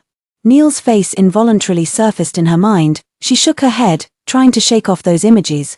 Why think of him? He should be happy now that I'm gone. Rachel sat for a while, listening to her roommate's breathing and the rhythmic chirping of insects outside the window. Drowsiness soon washed over her. Thinking about tomorrow's training, she yawned again and curled up under the covers. Before long, she sank into a deep slumber. In her dream, she returned to the laboratory of her past life. But this time, the experiment didn't fail, she succeeded. In her deep slumber, Rachel curled her lips into a smile, a single tear slipping from the corner of her eye onto the pillowcase. But it was just that one tear. A week later, at dusk, after the training session, Rachel walked back with the other three from the dorm. They had planned to grab something to eat at the cafeteria, but the line was too long. "We've been exhausted all day. You guys go back first. I'll stay here to buy food and bring it back for everyone," Susan said to the three behind her as she looked at the orderly long queue ahead. Rachel certainly wasn't willing to leave her alone. "That won't do. How could I let you stand in this long cafeteria line by yourself? I'll stay with you. Really, it's unnecessary. If you go back now, you can shower earlier. Some can eat while others shower. We'll stagger our time and save a lot. Listen to me, you go ahead first." The three couldn't persuade her otherwise and had no choice but to return to the dorm first. About an hour had passed. They finished washing up. Wanda rubbed her hair while looking down from the windowsill. Not far away, a crowd had gathered for some unknown reason and was moving in a mighty procession toward the building below. She paid no attention, focusing only on searching for Susan, muttering to herself, "Why hasn't Susan come back yet? Could she not manage on her own? Should we go down to get her?" Rachel nodded, hung up the towel, and stood up. Valerie also slipped on an armor-green short-sleeved shirt. Just as the three were about to head out, the belated Susan rushed in carrying 4 meals, while shouting, "It's bad, Rachel, run, someone's coming to get you." "What?" Wanda and Valerie spoke in unison, their faces full of confusion. Even Rachel herself was completely baffled. She stepped forward to take the items from Susan's hands, helping the breathless woman sit down while soothing her. "What exactly happened? Susan, take your time and explain. Don't rush." Wanda promptly handed her a mug of water. Susan gulped it down in several loud swallows, calming herself slightly, though her voice remained urgent. "Rachel, remember last time, when I said my stepfather wanted to sell me off, and you told me you'd also run away from home? Just now when I came back, I saw a huge, fierce-looking man asking about you. I don't know how he got in, but he's already here. He must be coming to drag you back and sell you off again. Run, quick." Rachel froze, suddenly realizing she hadn't properly explained things to Susan last time, and the only person who would come here looking for her would be Neil, no one else. But shouldn't he be celebrating right now? Why would he come looking for her? She was just about to explain when Wanda let out a furious roar. Brandishing 2 alcohol bottles she dug up from who knows where, her face twisted in anger. "Such a thing actually exists. I'll blow him to pieces." Meanwhile, Valerie had already silently wrapped several loops of thin chain around her fist. Susan frowned, her expression filled with regret. "I shouldn't have come up. I should have run him over downstairs." "Wait." As the three were about to charge downstairs for a fight, Rachel quickly pulled them back. "Wait, wait, wait. Listen to me, no one's selling me. I swear, don't be afraid. I'll make sure that bastard doesn't leave here in one piece." Wanda held a match in her left hand and an alcohol bottle in her right. Her eyes gleaming coldly behind her glasses, she looked like a terrorist ready to blow up the school at any moment. Valerie had a murderous look on her face. Susan was brimming with brute strength. Rachel exerted every ounce of her strength to barely hold them back. Setting aside emotional entanglements to briefly explain the situation, the three of them finally breathed a sigh of relief. "Ah, but he really does look terrifying. We should still go down with you." Rachel couldn't resist. The four of them went downstairs together. With just one glance, she confirmed her suspicion. It was him, Neil, and Neil was instantly captivated the moment Rachel appeared, his attention completely seized, his feet moved forward uncontrollably, his throat inexplicably tightening, but after just a few steps, he sensed a murderous aura. Behind Rachel stood three other girls, glaring at him fiercely. Their eyes seemed to say, "I'll keep watching you, forever, forever." His eyebrow twitched. Without paying much attention to these young girls, he walked straight toward Rachel. "Rachel." Neil rushed forward in a few quick steps, trying to grab Rachel's hand, only to see her abruptly take a step back. Her calm tone carried a warning. "Uncle, this is a school." Her voice was soft, yet it made Neil freeze in place, a flash of pain flickering in his eyes. "Rachel, you left without a word, not even a single message for me. Do you really want to cut all ties with me?" Hearing this, Rachel frowned at him, then suddenly smiled. "Uncle, I left you many messages before. Every day you weren't home, I would write so many. It was you who told me to stop doing that. Now why are you blaming me for not leaving you even a single word? I'm grateful to the Owen family for taking me in, grateful for your care, thankful you gave me another home. If you didn't want to see me, I left. Why are you looking for me now?" Rachel's voice held not a trace of emotion, calm as if narrating some trivial matter, yet it was precisely this attitude that left Neil rooted to the spot. His lips trembling as he couldn't utter another word, he wanted to tell Rachel it wasn't like that, it wasn't what she thought, yet, he couldn't bring himself to speak, he couldn't face that version of himself, much less Rachel. After a long silence, he gazed at the girl he had been thinking about day and night, and simply asked, "Rachel, have you been doing well here?" "I'm doing well, thank you for your concern, Uncle. I'm an adult now, and I understand things. There's no need to come see me anymore. Our final goodbye was already said long ago." With that, Rachel turned to walk back inside, but was Neil grabbed by the arm. He frowned, his eyes filled with a confusion Rachel couldn't comprehend. "Rachel, how could you become like this?" He looked utterly innocent. It seemed his differential treatment, deliberate coldness and indifference were all inconsequential, while Rachel was expected to remain obedient, silently enduring everything. Hearing this, Rachel slowly pulled her hand away from his, just as he had once shaken her off. Turning back, her eyes were already filled with stillness. "The same question I once wanted to ask Uncle, the same thing. But now, none of it matters anymore. Uncle, I'll always remember your kindness, but let's not meet again." With that, Rachel turned and walked into the dormitory building. Neil tried to step forward but was blocked by three people. Susan spread her arms to block the doorway. Valerie raised a hand in a clear gesture of refusal. Wanda didn't mince words either. "Stop right there, sir, this is the girls' dormitory." Neil could do nothing but watch helplessly as Rachel's figure disappeared around the corner. He shuddered and took a step back as if drained of strength. The image of that obedient, eager to please little girl in his mind simply wouldn't align with the retreating figure walking away before him. Neil couldn't understand how the girl who once gazed at him with such adoration could change so quickly, or perhaps, he was the one who'd never truly understood his own feelings. It's not Rachel, but him. Neil stood downstairs at the dormitory for a long time. He didn't leave until all the lights went out. The temperature was high, and the early autumn night was not only not cold, but also somewhat stiflingly hot. Yet, he felt his hands and feet trembling with cold. When Rachel confessed her feelings to him, all he felt was shock, followed by self-reflection. He was her uncle, how could she fall for her? This is utterly absurd. Yet just now, the very moment he watched Rachel walk away before his eyes, he suddenly realized the source of the panic in his heart. It was the fear of losing. The terror of losing Rachel, not just the little girl who occasionally teased him by calling him big brother or chased after him shouting uncle, but also the brave young woman who was willing to lay bare her heart. Yet now, it seemed he had already lost her. The details he had overlooked surfaced in his mind. He thought distance would help her recognize her own feelings, to understand that admiration differs from love. In the end, it was he who fell deeply into it. Just as Rachel said, the one who kept hiding was him, the one who turned a blind eye and deaf ear to her. Why couldn't he feel even the slightest bit happy now that she had truly left and stopped pestering him?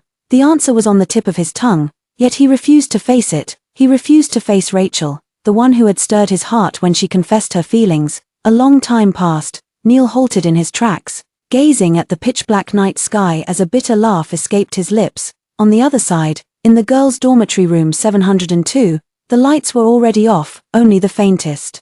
Shallow breaths rose and fell in the room. All four were awake, yet none broke the silent understanding between them. Rachel curled up in the blanket without saying a word. Meeting Neil today was merely to make up for the regret of not saying goodbye. After all, the Owen family had shown her kindness, and if Neil hadn't come, she would never have disturbed them again in this lifetime. But when he came, she couldn't bring herself to ignore him after all. A faint sigh pierced the quiet night with unusual clarity. "Don't sigh like that, you'll blow all your good luck away." Susan spoke softly, yet her words gently reached everyone's ears. Wanda rolled over, propped herself up on one elbow and put on her glasses, as if only then could she properly hear what others were saying. "Did Mr. Stephen say this one too?" Susan nuzzled into the blanket, her voice dropping a few notes, sounding muffled. "This one was my mom who said it." "You're right. We shouldn't sigh." Valerie spoke up unusually, just to prove she was still awake. Wanda adjusted her glasses, her eyes burning with gossip, and whispered, "Rachel, was that person who came to see you today the uncle you mentioned? He seemed really odd." "Yeah, the way he looked at you didn't seem like, I don't know. But he did seem strange," Susan added while clinging to the bed rail. Rachel remained silent for a long time before finally peeking out from under her covers, pursing her lips. She hesitated before saying, "He hates me." In the darkness, Valerie furrowed her brows. "That's not the look of someone who dislikes another person." Her voice was calm, yet filled with conviction. Rachel closed her eyes briefly, forcing out the suffocating weight in her chest before continuing. "He was originally very kind to me, taking great care of me after I became an orphan. But I fell for him. When I was 17, I confessed to him, and after that, he started to dislike me." "Wow." From across the way, Wanda exclaimed, "You confessed to him? That's so brave." Rachel felt a pang in her heart and asked in surprise, "Don't you think it's absurd that I confessed to my uncle?" "You're not even blood related," Valerie said in a flat tone. "Exactly, even blood relatives can be together, right? There are so many examples in history: nieces marrying uncles, sisters marrying brothers, emperors wedding their stepmothers, cousins getting married." Susan counted them off on her fingers, reciting them like a well-rehearsed list. Wanda gasped and exclaimed, "Mr. Stephen's range of interests is truly vast." Susan chuckled. "No, these are things I read on my own." With this banter, the atmosphere in the dorm immediately lightened considerably. As they spoke, the conversation circled back to Rachel. "So you came here just to stay away from from that man?" Wanda continued asking. Rachel shook her head, her gaze falling on the sliver of moonlight seeping through the curtain gap as she recalled events from her past life. In her previous life, after getting married, she resumed her studies and was admitted to a relatively ordinary university, where she studied medical nursing. Later, while working at a hospital, she happened to meet a patient. His body was severely affected by radiation, and he had no children or family to care for him, apart from the occasional students who came to visit. The ward was almost empty all day long, with only himself inside. His bed was piled with blueprints, and he would write and sketch incessantly every day, muttering words no one could understand. Few were willing to approach him, except for Rachel, who always wanted to chat with him a little longer. As time passed, the elderly man in the twilight of his years came to regard her as his own student, always with endless words to say and boundless knowledge to impart. Rachel was so captivated by these pieces of data that she quit her hospital job outright, devoting herself full-time to caring for the old man. When not at the hospital, she enrolled in night school to fill the gaps in her chemistry knowledge. The more she learned, the more fascinated she became. But the old man's body had long been like an oil-depleted lamp, barely holding on for 3 years in the hospital, deteriorating day by day. In his final moments, he left Rachel only a stack of blueprints, a notebook, and a letter of introduction. The letter contained just a few simple words: "Let Rachel join the research institute, Ray." At this thought, Rachel closed her eyes, unable to conceal the sorrow in her voice. "I promised someone to complete an experiment. I can't break my word." She wanted to see Ray. She wanted to support this project with Ray before he collapsed. She dared not forget those experimental data and stacks of blueprints for even a moment. She would always remember the old man's hunched back yet unwavering spine on the hospital bed. She thought Neil wouldn't come again after their meeting. Yet the next day, Rachel still encountered him at school. He stood so straight by the roadside that passers-by couldn't help but glance his way, making him impossible to ignore. Rachel had intended to walk past him and leave directly, but his gaze remained fixed on her like a persistent thorn in her back. Rachel. Is your uncle a sniper or something? His stare is like a knife, it's making me so uncomfortable. Susan clung to her arm, deliberately lowering her voice as if afraid Neil might hear from over 10 meters away. Rachel patted the back of her hand in reassurance, yet she couldn't pinpoint exactly which part had gone wrong. Logically speaking, Neil should have been relieved after she left, with no reason to seek her out again. But he came. If he was upset because I didn't say goodbye properly, well, I did say goodbye yesterday. What's he doing here again? Could it be last night? Wanda's words echoed in my ears again. But I think that look in his eyes meant he likes you. When you kept your distance, he looked so heartbroken. We all thought it was because you didn't like him and wanted nothing to do with him. At these thoughts, Rachel violently shook her head, dispelling those voices. Impossible. The person he truly loves is Naomi. They're meant to have children together someday. Rachel. You have nothing to do with him anymore. Take a deep breath. Rachel ignored the sharp gaze behind her and walked away directly with Susan. For several days in a row, Neil would appear on Rachel's usual path, sometimes on the way to class, sometimes heading to the cafeteria, and other times just waiting right outside the dormitory building. Yet he just stood there, neither initiating conversation nor making any move to stop Rachel, as if merely checking whether she was doing well. The first one who couldn't take it anymore was Wanda. After yet another instance of returning to the dorm and being subjected to Neil's unwavering gaze the entire way, she finally climbed onto Rachel's bed in frustration. Rachel, who had been reading before bed, froze as a fluffy head suddenly nestled against her chest, still muttering, "It's terrifying, Rachel, absolutely terrifying. Every time I see his eyes, I want to throw a Molotov cocktail at him. If this continues, I'll definitely get expelled from school." Rachel put down her book and reached out to ruffle her hair. Truth be told, she had also been thinking that Neil staying at school indefinitely wasn't a solution. Even if other students didn't recognize him, it still wasn't ideal for the roommates. Wanda's words solidified her resolve to address the issue once and for all. "I'll handle it as soon as possible." She patted Wanda's back and flashed a reassuring smile. Then she rolled out of bed and headed downstairs. Outside the dormitory, Neil stood by the roadside, straight as a poplar tree. Rachel took a deep breath, composed her emotions, and tried to make her expression appear more calm and aloof. From the moment she appeared, Neil's gaze never left her, until Rachel walked step by step to stand before him. Their gazes collided, and his heart trembled imperceptibly. His Adam's apple bobbed as he finally spoke first. "It's so late, why did you come down?" Rachel didn't answer his question, but calmly countered instead, "It's so late, Uncle, why are you still here? I submitted a leave request to my unit and school, but only got 1 week. If you don't want to see me, I'll just spend more time looking at you." "Uncle, I don't understand." Rachel stared straight at him, as if trying to see through his eyes and discern what was truly on his mind. Neil looked momentarily stunned. "What?" Rachel gazed into those eyes, watching as the coldness dissipated, replaced by a long-lost warmth. Why? Was it because he had confirmed she truly didn't like him anymore, and decided to treat her kindly as before? But now, she no longer needed it at all. The Rachel who loved him, respected him, and saw not a single flaw in him. Rachel had already died in the explosion of her past life. "Uncle, I told you I wouldn't bother you anymore. Why are you still doing this? When I was around, you ignored me. Now that I'm gone, you come looking for me from thousands of miles away." "Uncle, I really don't understand why you're doing this. I've already complied with your wishes.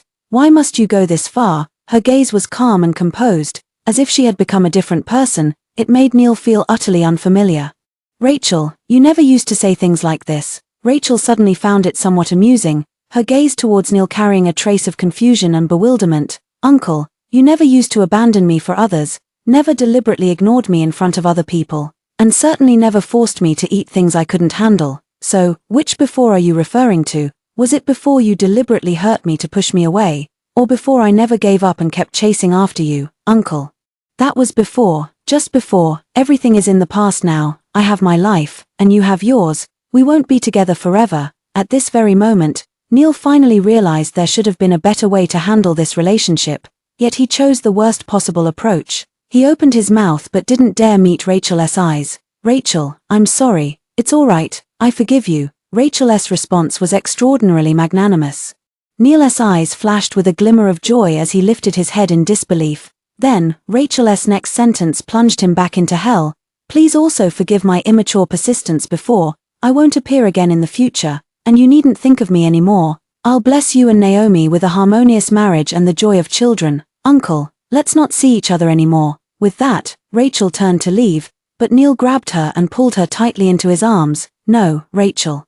Listen to me, it's not what you think between Naomi and me. We have nothing. I never planned to marry her. All the blame is mine. We all know what she did, and your parents have stopped caring about her. They deeply regret it now. Rachel, could you give me one more chance?" Rachel suddenly smiled. Though a hint of mockery flashed in her eyes, Neil didn't miss the emotion in her gaze, yet he forcefully suppressed the bitterness rising in his heart. "Rachel, don't give up on me." As he spoke, his eyes had already reddened, yet Rachel found everything before her utterly ridiculous. This kind of Neil was rare, she'd only seen it once in her memory. It was because of Neil's rabbit leg that she had an allergic reaction and was sent to the hospital. Back then, Neil was just 18. He carried the 13-year-old Rachel in his arms, running frantically toward the hospital, sweat and tears mingling as they fell drop by drop onto her. The pain had turned Rachel's face pale. Yet she still mustered the strength to lift her hand and wipe the sweat from his temple. At that moment, he choked out a promise. "Rachel, I won't let you get hurt again, never again." But that was the 18-year-old Neil, not the 22-year-old Neil, much less the 24-year-old Neil. Promises are just promises, just empty words. Neil, hearing his name, Neil looked up, his gaze towards Rachel filled with pleading and hope, yet in Rachel's eyes, there was only coldness. "Right now, you strike me as utterly absurd." Neil, the light in his eyes crumbled word by word under her assault, eventually transforming into glistening tears that dissolved into the night. "Did you come looking for me because you realized you love me, or because my sudden departure slipped from your control, or perhaps, you've simply grown accustomed to having someone like me trailing after you, never leaving your side?" Neil swallowed hard, but not a single word came out, seeing his silence. Rachel let out a cold laugh and turned to walk into the dormitory building. "No, Rachel, I really do like you," Neil hurriedly explained, wanting to chase after her, but his feet seemed rooted to the ground, unable to move an inch. While Rachel had moved far enough to hear Neil's words clearly, yet her footsteps didn't hesitate for even a moment. "Neil, we all keep moving forward, don't look back." 10 years later, City J, conference hall entrance, Neil instructed his team in a low voice.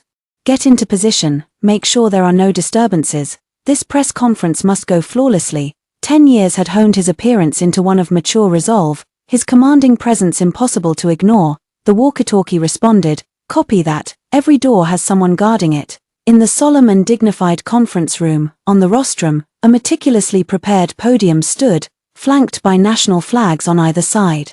With the iconic emblem of Red Star 1 gleaming brilliantly at the center, below, hundreds of media journalists from around the world have taken their positions, with camera lenses glinting under the lights. Naomi, dressed in professional attire with a press badge, held a microphone in front of the camera. The atmosphere here is unusually tense, with journalists from various countries gathered, waiting for the mysterious veil of Red Star 1 to be unveiled. Reporters from different nations are also working at full throttle to cover the event.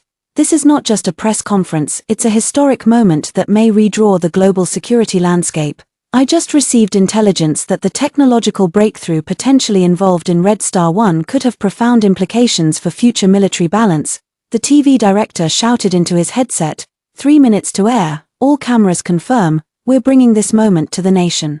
To the world, an unspoken yet intense excitement filled the air, with every pair of eyes fixed on the podium, awaiting that pivotal moment. Ray was supported by Rachel as they walked step by step toward the podium. The previously restless venue fell silent in an instant. Everyone held their breath. Anticipating this historic moment, Rachel helped Ray adjust the microphone. After a burst of screeching feedback, Ray's aged yet steady voice slowly emerged. "Distinguished guests and members of the press, at this historic juncture of the century's turn, we proudly present to the world our nation's latest achievements in defense technology with immense excitement. Red Star 1 Advanced Air Defense Missile System. Next, we'll have Rachel, Deputy Chief Designer of Red Star 1, present the report." Ray's voice was aged but full of enthusiasm. He extended his hand toward Rachel. Looking at her with the pride of a parent gazing upon their most accomplished child, 2 lifetimes as teacher and student, weathering storms together, this time, they finally outpaced fate to complete the passing of their mission. In full military uniform, Rachel stood up and strode to the center of the podium. Delivering a fluid and textbook-perfect salute, she stood resolute and confident, her gaze fixed steadily ahead, eyes shining with both glory and conviction. Then, she took over Ray under the spotlight and slowly unveiled the mystery of the Red Star 1. Red Star 1 combines the latest guidance technology with composite materials science, achieving unprecedented interception accuracy and reaction speed. It can efficiently identify, track, and shoot down various aerial threats, including stealth aircraft and hypersonic missiles. Meanwhile, Red Star 1 employs a dual-locking mechanism of active radar guidance and infrared imaging technology, ensuring target acquisition accuracy and flexibility. Its unique flight control system enables highly maneuverable flight within complex atmospheric conditions, significantly improving interception efficiency. The press conference immediately attracted extensive coverage from journalists both domestically and internationally, making the front-page headline of the Milo Times that same day. Military news: Red Star 1, a new chapter in our nation's air defense missile technology. National defense news: a groundbreaking achievement. Red Star 1 leads the new trend in air defense technology. The Milo Times *. Red Star 1, a showcase of air defense missile excellence. The press conference had just concluded. As a journalist, Naomi blocked Rachel's path. Rachel, long time no see. Naomi wore a proper smile, but her eyes kept glancing toward the door as she spoke. I never expected you to become the deputy chief designer of anti-aircraft missiles now, after all these years without any news of you. I thought, never mind that, since you're back in Beijing, would you like to visit the old man? He's getting on in years and often talks about the past. He mentions you frequently, but neither uncle nor I had any way to reach you. We didn't even know how to bring you up. You left without a word back then. That was really quite willful of you. Rachel remained expressionless, as if oblivious to her veiled accusations and subtle bragging. She merely glanced down at Naomi's name badge, then said calmly, Miss Reporter, are these remarks of yours conference questions or simply catching up? Without waiting for Naomi's response, she continued, if they're questions, they're irrelevant to the meeting. If it's catching up, let's do that another time. With that said, she packed her things, supported Ray, and left the venue under the protection of the crowd. Not far away, unaware of what the two had discussed, Neil could only watch Rachel's retreating figure, lost in thought for a long time. As the crowd dispersed, Naomi finally stomped her foot in frustration. The smile on her face could no longer be maintained, yet Neil never once glanced at her, as if Naomi simply didn't exist. Returning to the Hongqi car, Ray wore an expression of complex profundity, mingling relief, sentimentality, and a touch of melancholy. Tears glistened in aged eyes, where the frost of time intertwined with the radiance of ideals, as the corners of his lips curled into a satisfied smile. Rachel, we've succeeded. With the birth of Red Star 1, America's military hegemony monopoly won't last much longer. Ray's gaze fixed ahead, his eyes brimming with both nostalgia and emotion. Beside him, Rachel grasped his withered, mottled hand, calloused and wrinkled, speaking softly yet with extraordinary solemnity. Teacher, rest assured, we won't just have Red Star 1, we'll have 5, 6, we'll take it step by step, making sure the world hears our voice. Red Star 1 has been fully unveiled to the world. 2 and 3 have already been successfully developed and are ready for combat deployment at any time. 4 is currently in the research and development phase.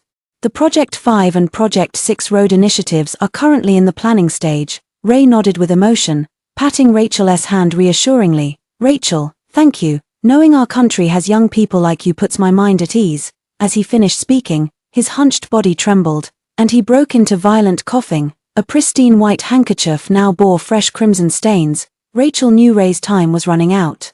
Yet his eyes showed no trace of fear towards death, only the calm composure of one who had weathered life's storms. I never thought I'd complete this steadfast and noble mission before my life's end. You've shown me hope and helped fulfill my ideal. Meeting you kids is my good fortune. At the same time, deep in the western desert, inside the command tent, Wanda stared at the electronic display with a furrowed brow. One lens of her glasses was covered in cracks, her face smeared with dust. Yet her gaze remained bright and resolute. Suddenly, she grabbed the walkie-talkie and issued a decisive order. All positions, stand ready. 3, 2, 1, launch. Before the words had fully left his mouth, a missile launched from its rack with a deafening roar, streaking across the sky like a silver lightning bolt. In the monitoring room, everyone held their breath, eyes locked on the missile's trajectory displayed on the screens. They watched as it deftly evaded countermeasures and locked onto the target drone high in the atmosphere with pinpoint accuracy. The moment two light trails intersected in midair, the explosion's firelight illuminated half the sky, the target drone shattered, instantly transforming into a cloud of dust. Experiment successful. Thunderous cheers erupted across the site. Wanda was swept into a tight embrace by Susan, who had rushed into the venue, spun several times mid-air, and was finally set down feeling completely dizzy. Wonderful. The Red Star no, for experiment was a success. I wish Rachel and Ray could hear this good news right away. Wanda adjusted her glasses and vigorously rubbed her chest. They will, they'll know. Rachel put down the phone. Unable to conceal the excitement on her face, she quickly walked over to Ray. The elderly man in the chair faced the fading sunset through the floor-to-ceiling window, his eyes tightly shut. His head slightly tilted to one side, a blanket covered his body, and 4-needle pierced the back of his hand. His breathing was faint and shallow, he appeared aged and fragile. Rachel slowly crouched down until she was at eye level with the old man. Her voice was soft, as if afraid to disturb him. Teacher, the number 4 experiment was successful. The old man didn't open his eyes. A hoarse sound escaped his throat, and after a long while, he finally murmured a single word, good. Dusk approached as the setting sun vanished behind the mountains. Come tomorrow, the sun will still rise in the east. The passing of the torch between generations is both a transition and a continuation. A few days later, at the Owens residence, Rachel stood at the doorstep in casual clothes, holding numerous bags in her hands. After hesitating for a long while, she finally took a deep breath and rang the doorbell. The housekeeper came trotting over, squinting through the gaps in the gate railing for a moment before suddenly brightening up. With evident delight, she swung the gate open and ushered Rachel inside, still shouting loudly, "Old man, Rachel is back, Rachel is back." Grandpa Owen leaned on his cane and hurried out of the house. His posture was no longer as upright as before, his back hunched, and his once salt and pepper hair had now turned completely white. Rachel. He staggered over to Rachel and barely dared to recognize the person standing before him. Rachel's eyes reddened in an instant. "Grandpa, it's me, I'm back." Overwhelmed by a surge of deep guilt, Rachel choked back sobs as her vision blurred repeatedly. Grandpa Owen clutched her hands tightly, his smile warm and kind. Coming back is good enough." As he spoke, he suddenly seemed to remember something and turned to the housekeeper, saying, "Quick, go buy groceries, get all of Rachel's favorites, steamed pork ribs, yellow croaker, buy plenty, and Neil. Call him and tell him to come home." Hearing this, Rachel quickly grabbed Grandpa Owen's arm. She spoke with some difficulty. "Grandpa, Uncle is busy, let's not disturb him." Grandpa Owen looked at Rachel, understanding everything perfectly well, but ultimately said nothing, just waving dismissively at the housekeeper. "Go buy groceries quickly." Grandpa Owen pulled Rachel into the house and asked her about everything that had happened over the past few years. Looking at the little girl who used to follow him around calling Grandpa, Grandpa, now grown into a graceful young woman, his eyes were filled with unconcealable admiration and joy, especially since she had become a courageous and resolute soldier, a ballistics weapons engineer. "I saw the news the other day. Rachel, you did well." Hearing Grandpa Owen's praise, Rachel smiled softly. She said gratefully, "Grandpa, without you, I wouldn't be where I am today. All of this is thanks to your support and encouragement back then." "Thank you, Grandpa." Rachel poured a cup of tea and handed it to Grandpa Owen with both hands. Grandpa Owen nodded, took it, and had a sip. "It's all your own hard work. What I did was just the icing on the cake." The grandfather and grandson sat together, exchanging pleasantries with tacit understanding. Rachel told Grandpa Owen many things that had happened to her over the past 10 years. Grandpa Owen listened while nodding slowly, occasionally asking a question or two, interacting with Rachel. Hearing that she had nowhere to go during winter break, she frowned even more bitterly when a classmate invited her home. "This is all Neil's fault. If it weren't for him, how could you have not gone home for 10 years? But your friend Xiao Li is really nice. Going home together, even during winter break, still feels like being in the dorm, lively and fun." Finally, he added somewhat plaintively, "It's not like here, where all the life seems to vanish after you leave." Hearing this, Rachel suddenly thought of Naomi, whom she had met a few days earlier. She couldn't help but say, "I ran into Naomi at the venue the other day. She mentioned she often comes here to keep you company. She and Uncle have been married for quite a while, haven't they?" Grandpa Owen frowned, his eyes filled with confusion. "What, them getting married, and she often keeps me company? What could she possibly do with me? Nonsense." Grandpa Owen pulled a stern face, then after a moment's thought, tentatively spoke up, "Rachel, Is there some misunderstanding between you and Neil? I always thought there was something odd about that letter you left behind. Grandpa guarantees you. There hasn't been a single other woman by side all these years you've been away. He was slow to realize his feelings, back when you liked him. He didn't understand his own heart and kept rejecting you. But later he went looking for you too, though it seems he got rejected himself. Haha, don't you dare listen to those troublemakers spreading nonsense. Grandpa Owen's gaze involuntarily drifted toward the doorway. Rachel lowered her eyelids and slowly took a sip of tea. A faint smile appeared on her face. Let's not talk about Grandpa's past matters anymore. Back then, I was too young and naive. Mistaking familial dependence for affection. I won't make that mistake now. Clatter. There was a sound of a bag hitting the ground from behind. Rachel turned her head toward the source of the sound. There stood Neil at the door, covered in dust, with fruits scattered all over the floor. He stood at the door, his eyes filled with disbelief, as if he couldn't believe what he had just heard. Neil's lips trembled as he stared at Rachel, unable to utter a single word. Rachel, after a long silence. His voice carried a faint tremor as he stepped forward, each footfall weighted with unbearable heaviness. Rachel met his gaze, yet the face that once made her heart flutter now left her utterly unmoved. Uncle, you're back. Rachel's voice was calm, devoid of excessive emotional fluctuations. She had long since let go of this past in her heart. Neil approached, reaching out to touch her face, but Rachel gently avoided his hand. She didn't look at Neil again, but stood up to say goodbye to Grandpa Owen. Grandpa, I have something to attend to, so I'll take my leave now. I'll come see you another day. Grandpa Owen reached out his hand, his eyes filled with reluctance, yet in the end, all that remained was a helpless sigh. Rachel, take care of yourself out there, and come visit Grandpa when you have time. I will. You take care of yourself too. After saying goodbye to Grandpa Owen, Rachel left without hesitation, the moment she brushed past Neil. Neil trembled, his hands shaking as if trying to stop her from leaving, yet in the end, he did nothing. It wasn't until Rachel was about to get into the car that Neil hurriedly chased after her through the gate. Rachel, Neil's words trailed off abruptly, realizing he didn't even know where to begin. Rachel smiled faintly, a smile devoid of hatred or love, carrying only a sense of release. Uncle, you must have heard what I just said. Every word I said came from the heart. You once said I was too young to understand love. Now I do. So, I wish you find your happiness soon. Neil stood frozen in place, watching as Rachel turned and got into the car, as if he were merely a passerby. At last, he understood some losses can never be undone. Grandpa Owen leaned on his cane, watching the scene unfold with a flicker of complexity in his eyes. After Rachel left, Neil stood frozen in place for a long time. Grandpa Owen walked out slowly, patted him on the shoulder, and said nothing more, yet that wordless comfort stirred a bitter ache in his heart. If he had listened to his father earlier and recognized his own heart, he and Rachel wouldn't have missed each other. It seemed she had seen through his thoughts. Grandpa Owen clasped his hands behind his back and let out a laugh that was hard to tell whether it was regret or mockery. I told you long ago to treat that girl better, or else when she really leaves you, you won't even have a place to cry.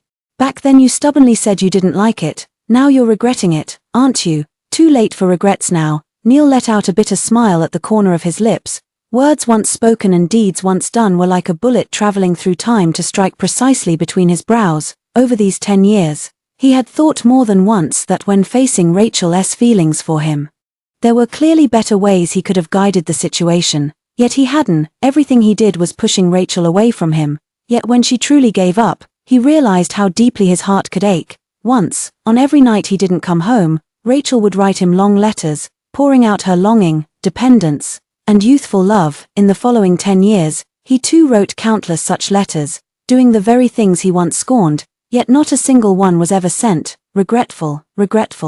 They had met so early. After all, they had so much time, so many opportunities. Everything would have made way for their love, had he only been willing. Yet he cowardly stepped back. This retreat left no way back for him. After handling Ray's funeral affairs, Rachel was about to return to the experimental base. Ray had two lifelong wishes. One was to develop our country's own anti-aircraft missiles, and the other was to return to his roots in old age.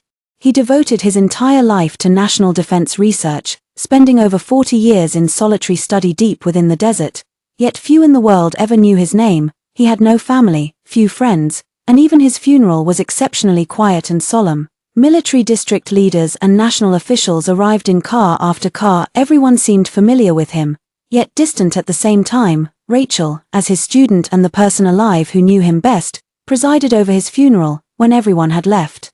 She stood alone before the grave, gazing at the aged, wrinkled yet kindly smiling face on the tombstone. She bent down to place a bouquet of flowers before the memorial. Tears glistened in her eyes. Though she forced her tone to sound light, she said, "Teacher, you should rest for a while. When you open your eyes again, you will surely see a stronger motherland standing at the pinnacle of the world. Perhaps we will meet again then." Rachel returned to the research base.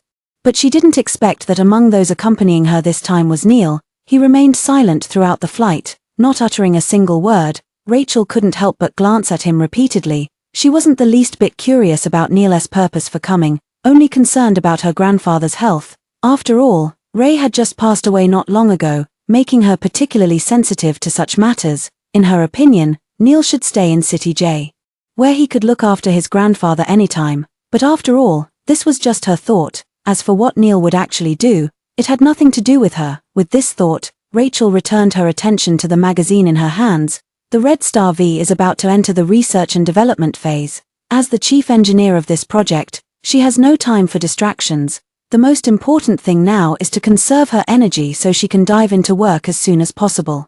Neil kept stealing subtle glances at Rachel from the corner of his eye. Seeing that she only looked at him a few times without saying anything, he couldn't help but feel a pang of disappointment. He tilted his head slightly, cautiously gazing at her gentle and serene profile. Rachel slightly lowered her head as soft light cascaded down from above, each strand of her hair radiating a gentle halo. She was lost in her own world, unaware of his gaze. A flight attendant passed between them.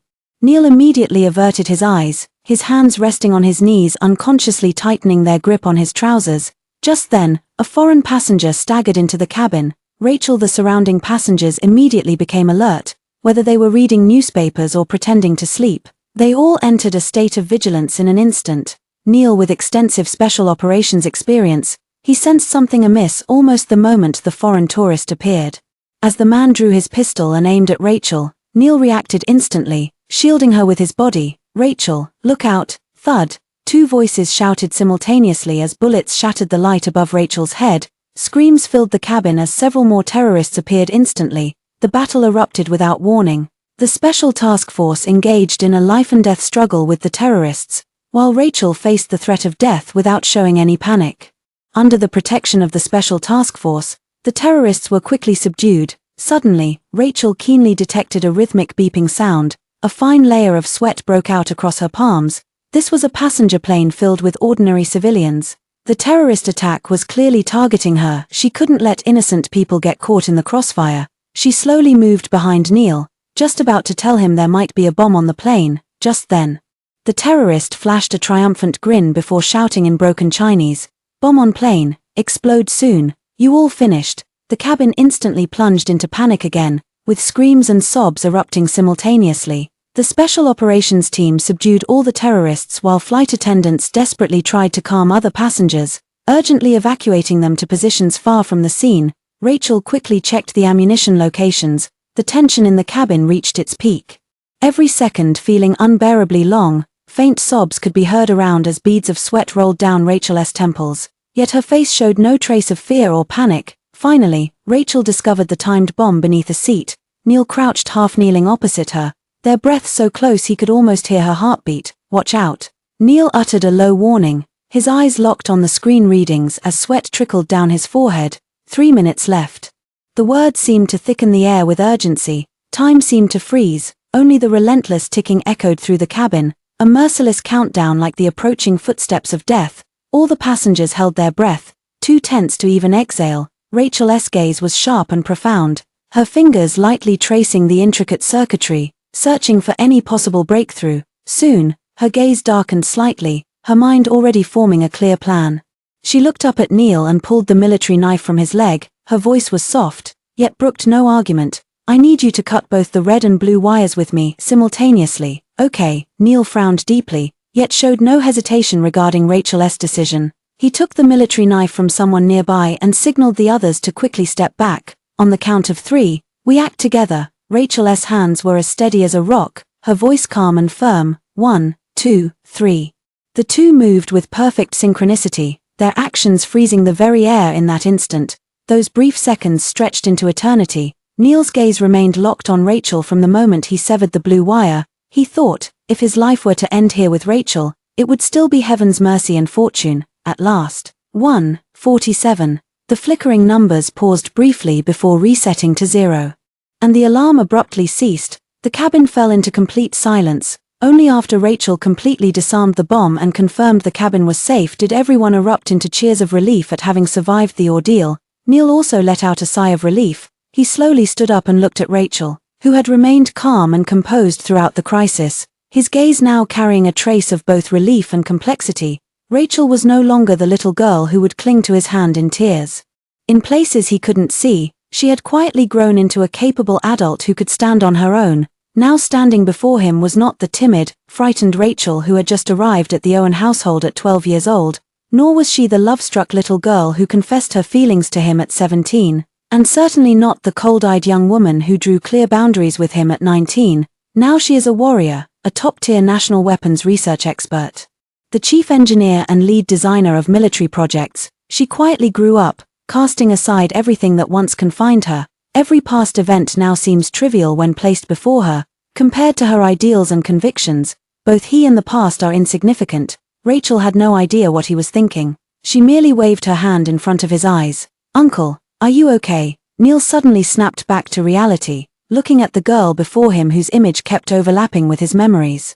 And shook his head. "I'm fine. What about you? Were you scared?" Rachel couldn't help but smile. "Although I've been doing research in the rear, I did graduate from military academy after all. This sort of thing doesn't scare me." Her tone was light, like a gentle breeze that swept away Neil's gloom. He smiled and couldn't help asking, "How did you make that judgment so quickly just now?" Rachel shrugged and laughed. "There's a bomb genius in our dorm, back in school. We often competed to see who could defuse bombs faster or make more unpredictable ones. This bomb is far inferior to her." Meanwhile, deep in the Gobi Desert, Wanda sneezed. "Who's thinking about me?" She sniffled and continued burying herself in her work. Neil gave a wry smile, his words carrying a hint of amusement but mostly respect. "Then your college life must have been quite interesting indeed." A crisis was averted. Passengers gradually returned to their seats. Rachel carefully inspected every cabin of the aircraft once more. After all this commotion, she felt somewhat exhausted. For the latter half of the journey, she spent most of her time resting with her eyes closed. After flying for another hour or so, the plane finally landed and taxied. Public security authorities also dispatched armed police and special forces to hand over the foreign terrorist who attempted to hijack the plane.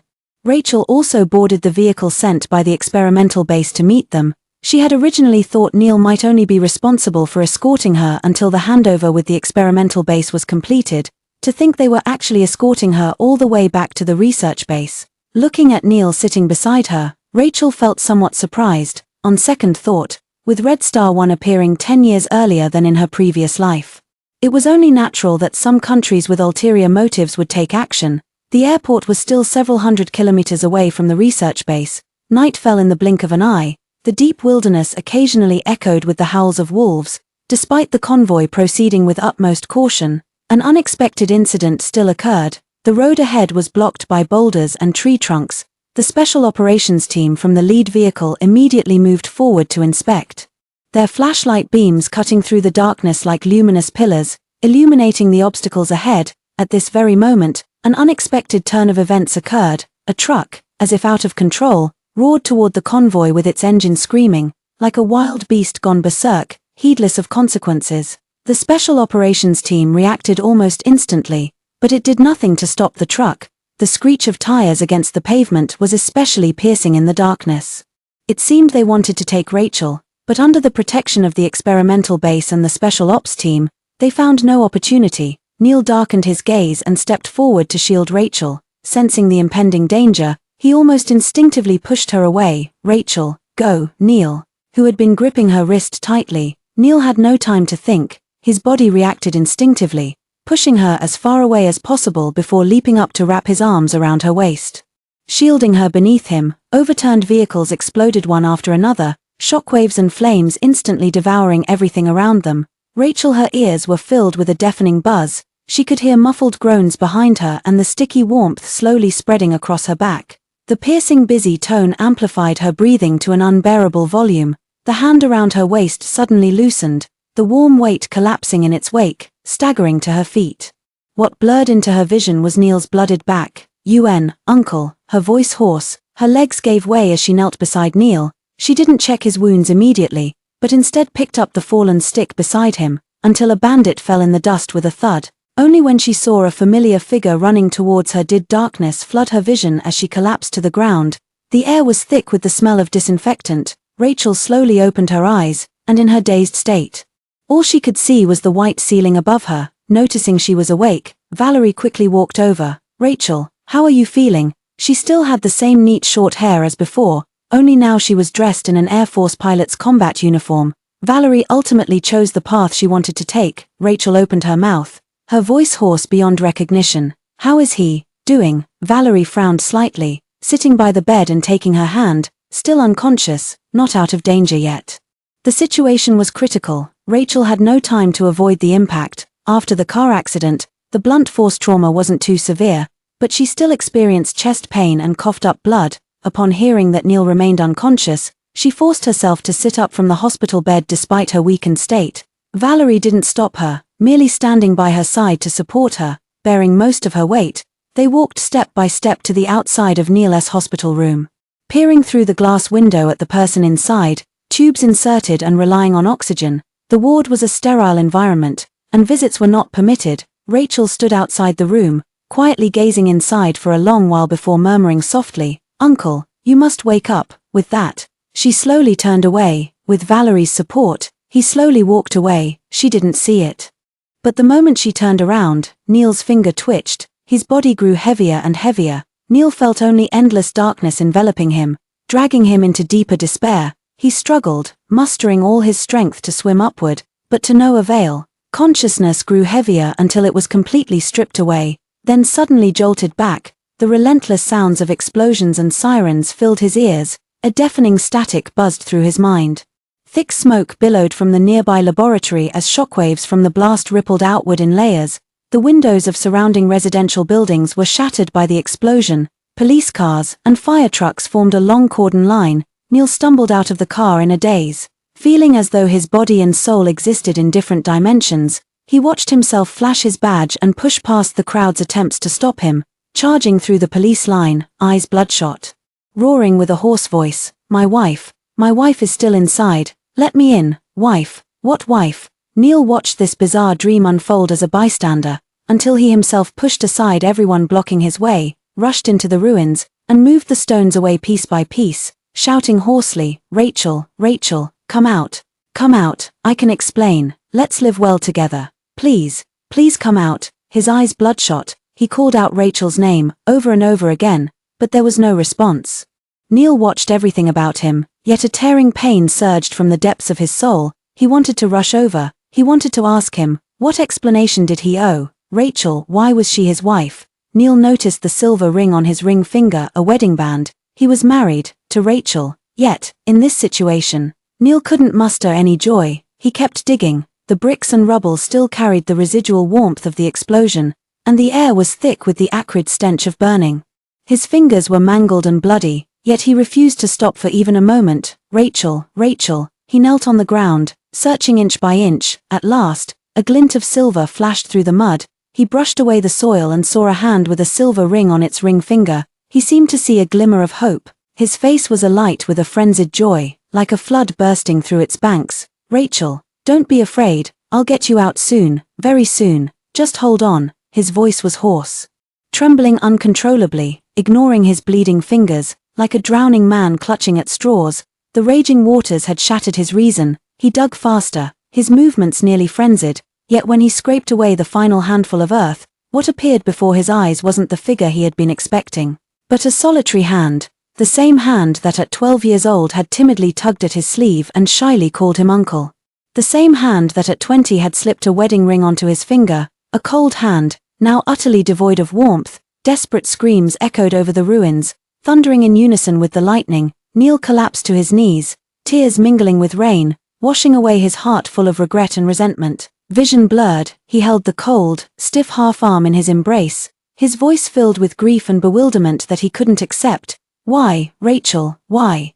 His heart was consumed by anguish and regret. Just moments ago, in his last phone call with Rachel, they were still arguing. 1 hour earlier, returning from a business trip out of town, Neil was driving to the hotel while watching the name Rachel repeatedly popping up on his phone. He chose to hang up again and again. I wonder what she saw during her last visit. She's been sending him all sorts of inexplicable texts lately, and the moment she heard his mission was over, she couldn't wait to call, usually holed up in the research institute, not coming back for weeks or even months, only to return and start picking fights and making trouble. Neil was utterly annoyed, his brows furrowed in irritation. Naomi's 2 children were holding a celebration banquet for their academic advancement, and he was rushing to attend. Raising 2 children alone wasn't easy for her. Every time he returned from a mission, he would first visit the mother and her 2 children, offering whatever help he could. After all, they were his fallen comrade's posthumous children. It was only right that he did so. Yet Rachel kept calling repeatedly, asking whether Naomi had anything to do with him, whether the 2 of them were together. This is utterly absurd.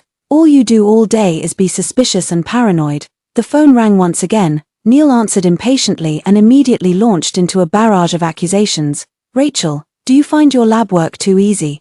How do you have so much free time to let your imagination run wild every day? After a long silence from the other end, Rachel's lifeless voice finally came through. Today was supposed to be Neil's birthday. Rachel, dragging her radiation-ravaged body home, had prepared a table full of his favorite dishes. But he never returned from his mission. Instead, while packing his things, Rachel found a family photo of 4 in his wallet. I saw the photo in your wallet, with Naomi, a family of 4. Those 2 children are yours, aren't they? If you already have someone you love, why did you agree to marry me? You should have told me. Her voice trembled, so fragile it made one's heart clench, yet years of awkward interactions had long made them forget how to speak properly to each other. What nonsense are you talking about? Anything else? If not, I'm hanging up. Neil gripped the steering wheel, his impatience spreading through him. But Rachel unusually didn't comply. Instead, urgently wanting to get to the bottom of things. Tell me, is her child yours? I haven't had a child all these years. Her voice was clearly choked with emotion, but Neil felt as though these words were slapping him in the face. Why did I marry you? Wasn't it you who insisted on marrying me? I really don't know what you're making a fuss about this time. Don't go spreading nonsense everywhere and ruining Naomi's reputation. His emotions grew increasingly intense, until a deafening crash shattered all words. Bang! The communication signal cut off, the phone screen instantly going dark. Neil slammed on the brakes, tires screeching sharply. Looking up, he saw thick plumes of smoke rising from the buildings not far away, the flames dyeing half the sky crimson. An explosion. His heart wrenched violently, as if gripped by an invisible fist. At this moment, all thoughts were swept from his mind, leaving only one impulse. He had to see Rachel, immediately.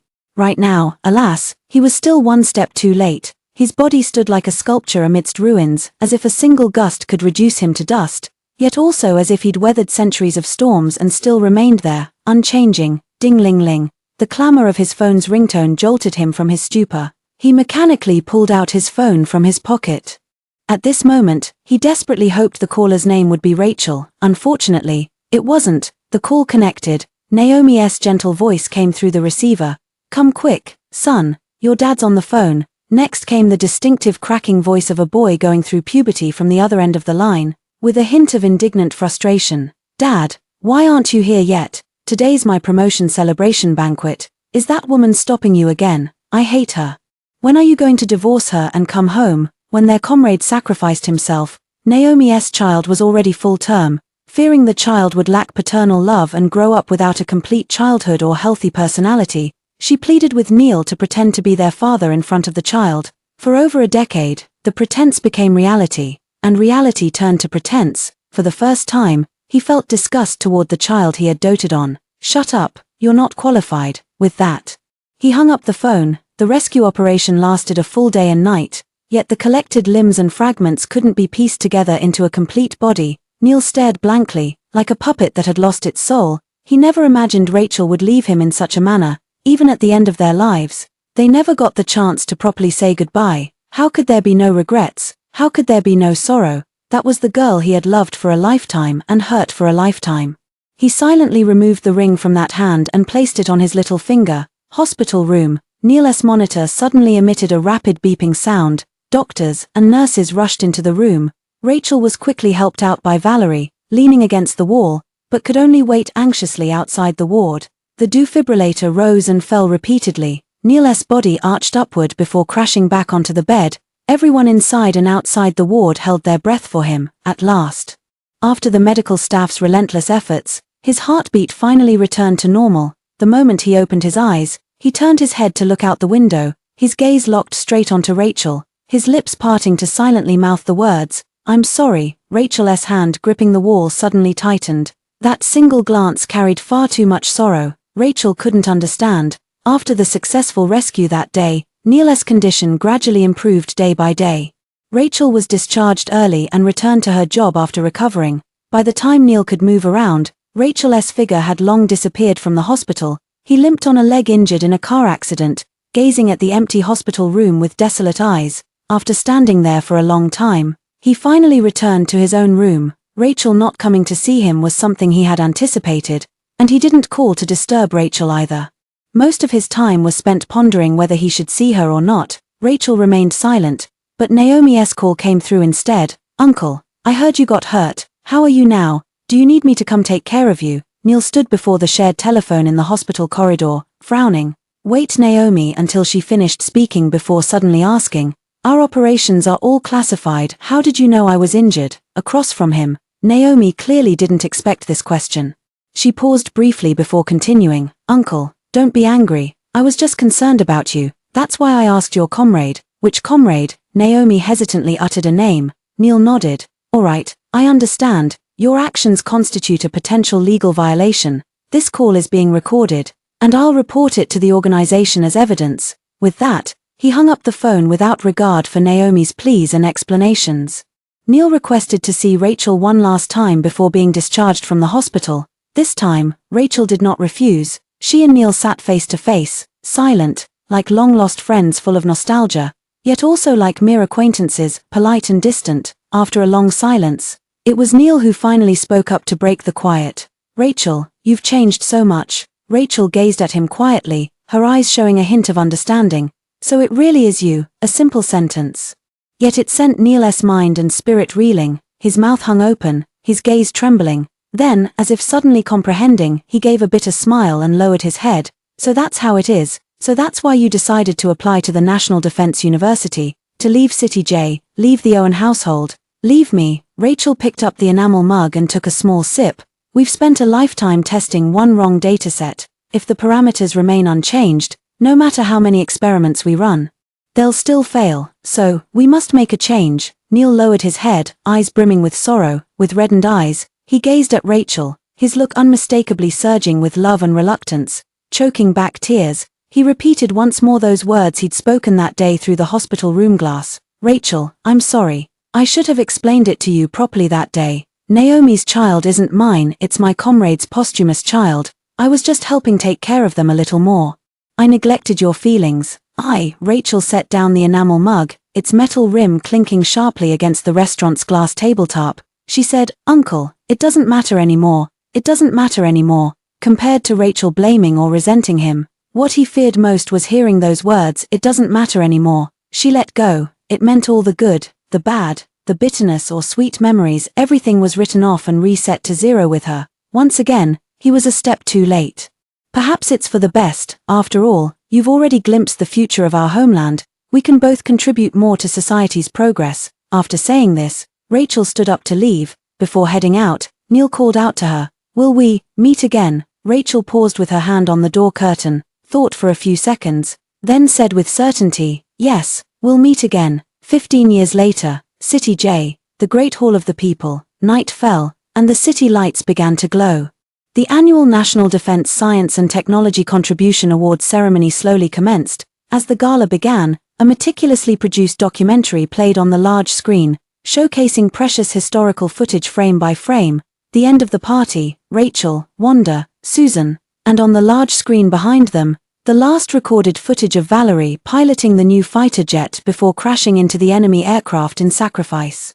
They were all people who carried heavy burdens through the darkness, but some remained in that darkness forever. 20 years had passed since their distant student days. Across the boundaries of time and life and death, they stood together before the light. At the very end, Displayed on the large screen was a brief poem in a different font. Dear girl, may you be resolute. May you be soaring, may you bravely break free from worldly shackles, not bound by clipped wings. May you grow amidst adversity, be your own backbone, may your heart be filled with fire, and your eyes shine with light. Find your way forward even in the darkest night. May you fear not the future nor dwell on the past. Set sail with ideals, facing the tempest of fate. May your life be filled with hope and strength. The end, the end.